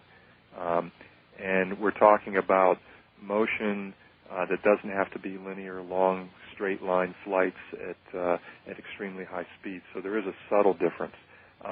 One of the things is obviously that you bring up one point that we look at, and we haven't got there yet. But we see, obviously, once we expand this time control capability, and let's call it someday we do have a time machine. It's not a time machine. It's also a space travel machine. And then those types of issues become, a question. But right now our focus is, I think, as Art put it, we're walking before we run. Space travel, or more aptly, perhaps transporter. I think I would probably use the both words could be applied, but if I was going to be real picky, I'd probably say space travel. Okay. Extremely high speed space travel. All right. And here's one more for me to throw your way. You'll tangle with this when you get to that book Timeline or the audio book. They suggest the informational avenue is really the answer, and the answer to time travel ultimately will be a quantum computer. It's a good point. And is the human mind a quantum computer? Oh, probably. Is even a better question. I'm not sure. I'm not so sure if I would necessarily agree with that. I do, like I said, I've spent way too much time living in the world of math and physics and analytical science, so it's hard for me to talk about some of the other questions. But I firmly believe, with my little bit of experience in the more of the metaphysical side and the studying of the human mind, that we will see achievement of time travel and other types of capability in the human mind, using the human mind. At the same time, we're seeing more hardware, scientific vehicles. Well, yeah, I see the way you're moving, but I mean, if the theory that the universe is an informational construct would be accurate, then perhaps a quantum computer could move around in it very easily. It's possible. It's very possible. It might open up new avenues, and I know there's research going on, but I'm not sure. I'm not much more familiar with it than that. I apologize, Art. Oh, that's all right. First-time caller line. You're on the air with Dr. Anderson. Hi. Hi. How you guys doing today? Okay, sir. I wonder if you can hear me all right. I'm on one of those crappy digital phones here, so I apologize for the audio quality. Giant step backward for mankind. Yes, believe me, it might save on the battery, but every time I make a phone call, people are always like, you got throat cancer or something, so, I do apologize in advance. Dr. Anderson, you mentioned way a couple hours ago, which is why I called you, that you were mentioning somebody who, Dr. Mihai Draganescu, and I was wondering if you could give me a little more information, because I'm actually going to be in Bucharest on Sunday. Oh, wow. Absolutely. I'm trying to think the best way to do this. Do you have access to email? Yeah, I sure do. Okay, why don't you email me at D. Anderson. Okay. D. Anderson Yeah, I got the email from before, D. Anderson at time-travel, whatever. Shoot me an email, and I'll give you his name. His name, again, is Mihai Draganescu. Yeah, Draganescu. I was just wondering if maybe, where he worked or how I could get a hold of just go and see what he's up to and that kind of thing. Cause if you're in Bucharest. Out of the blue, it just surprised me because I'm actually going to be there in just a couple of days. So I was just wondering what you were doing there. A little bit of research. There's a gentleman that I'm working with who's an expert in chaos theory there. I also met with Mr. Draganescu to talk with him about some of his work and some other projects. Well, that sounds good. The other question I had, which you basically already answered, was about how everybody here is focusing on the time and the travel and all that kind of stuff. But when I was sitting there and you mentioned that you were getting more energy than you expected, in other words, you're getting more energy than you were putting in, I had to say, isn't that sort of like the foundation of a perpetual, energy machine or something, just because you're getting more out than you were putting in? Well, I don't know if that's exactly fair to say that he was getting more out than putting in, but more was available to sustain the field. Now, can that be tapped and used?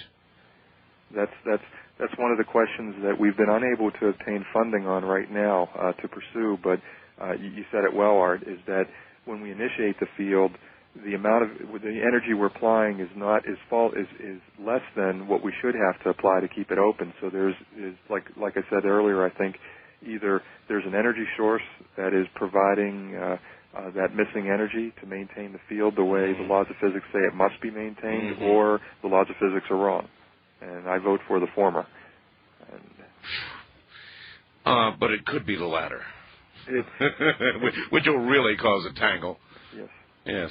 All right. Wildcard line, you're on the air with Dr. Anderson. Good morning. Yes. Do I understand correctly that when you have the field in the slowdown mode, that light going in would be blue shifted, red shifted, and light coming out is blue shifted? Good question. Yeah, the way it works is if the time rate is accelerated inside the time warp field, the light moving out is the frequency is lowered, whereas light coming in is increased. And if the time rate inside the field is decelerated lower than the reference time rate outside of the field, it's obviously opposite. Yes. Well, all this reminds me, for some reason, of descriptions of what's supposed to happen on a spaceship traveling close to the speed of light. Yeah, actually, he's right. That is very similar to what has been theorized would occur, isn't it, Doctor? Yeah, it is. There is a subtle difference. In the case of an object traveling fast, you will see red and blue shift, and you see red and blue shift from light emanating from stars, and we use that to try to determine speed and relative position of distant stars, and that's a common thing done in astrophysics. The fact that an object, traveling fast near the speed of light, really doesn't have as much bearing on that red shift, blue shift. The fact that it's moving, and if you were to bounce a signal off it, or if it was to emanate a signal, then yes, that signal would be red shifted or blue shifted. But it's not necessarily that speed that's required to dilate the time. Again, within the time warp field, we're seeing more of a general relativistic effect based on some characteristic of gravity. You have given us such a great gift by being here this morning, and all I've given you back is a bunch of emails so far. Do you have anything at all you would like to plug? Do you have a book? Have you written a book?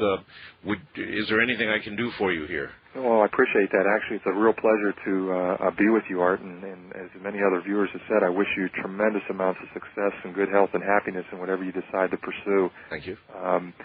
The only thing I could say is, a lot of people ask me when I speak about our research why they should believe a word I say and why they should believe a word that anybody says about space and time, and the answer is, I always give, is they shouldn't. Keep an open mind, study. If one of the best things, if I can put in a plug, is we sponsor, as part of one of our side efforts, an organization called the Time Travel Research Association. It offers a free membership.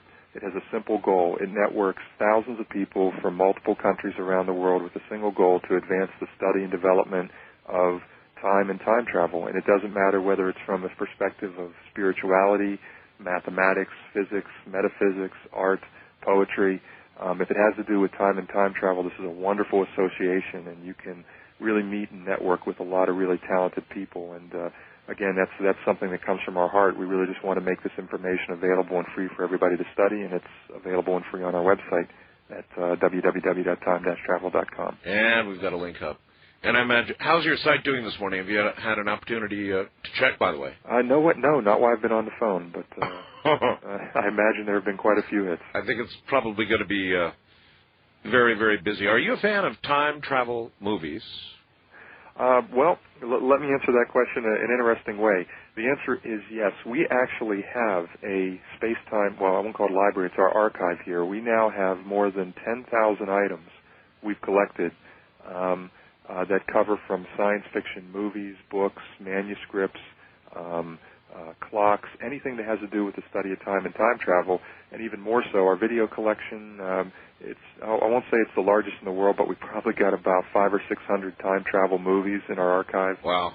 And from different countries as well as the U.S. And one of our big hopes is that early next year we're going to open up a space-time museum out here on Long Island dedicated to the sharing of that information. Whew. You really are undertaking an awful lot of projects at once, aren't you? You're a very busy person. Yeah, but like you, I work, and then when my body mandates it, I sleep and eat, and then I get back to work again. So, well, maybe if your work is productive, you can cut down on that sleep time. I like that idea. I'll put myself inside the time warp field and accelerate my research. It would be wonderful. All right, let's see. One more time, your email address, if you wouldn't mind. The email address again is D as in David, D Anderson, at time-travel, time-travel.com. Again, danderson at time-travel.com. I may come knocking on your door again pretty soon, Doctor. It would be a pleasure. All right. Then, in that case, thank you, my friend, for being here. What a night. Get some sleep. Well, actually, I'm going to go back to work for a few hours and then get some sleep. Oh, boy. All right. Good night, Doctor. Best regards. Good night. Well, that definitely goes down as the premier time travel show that we've ever done. No question about it. You're talking to the man who has already controlled time. He's done it in his lab on Long Island. It's a reality. Now, I know it's going to take a while for all of that to sink in, for me too, what's actually happened back there. But if we haven't made news tonight, then you haven't been listening. From the high desert, I'm Art Bell. Good night.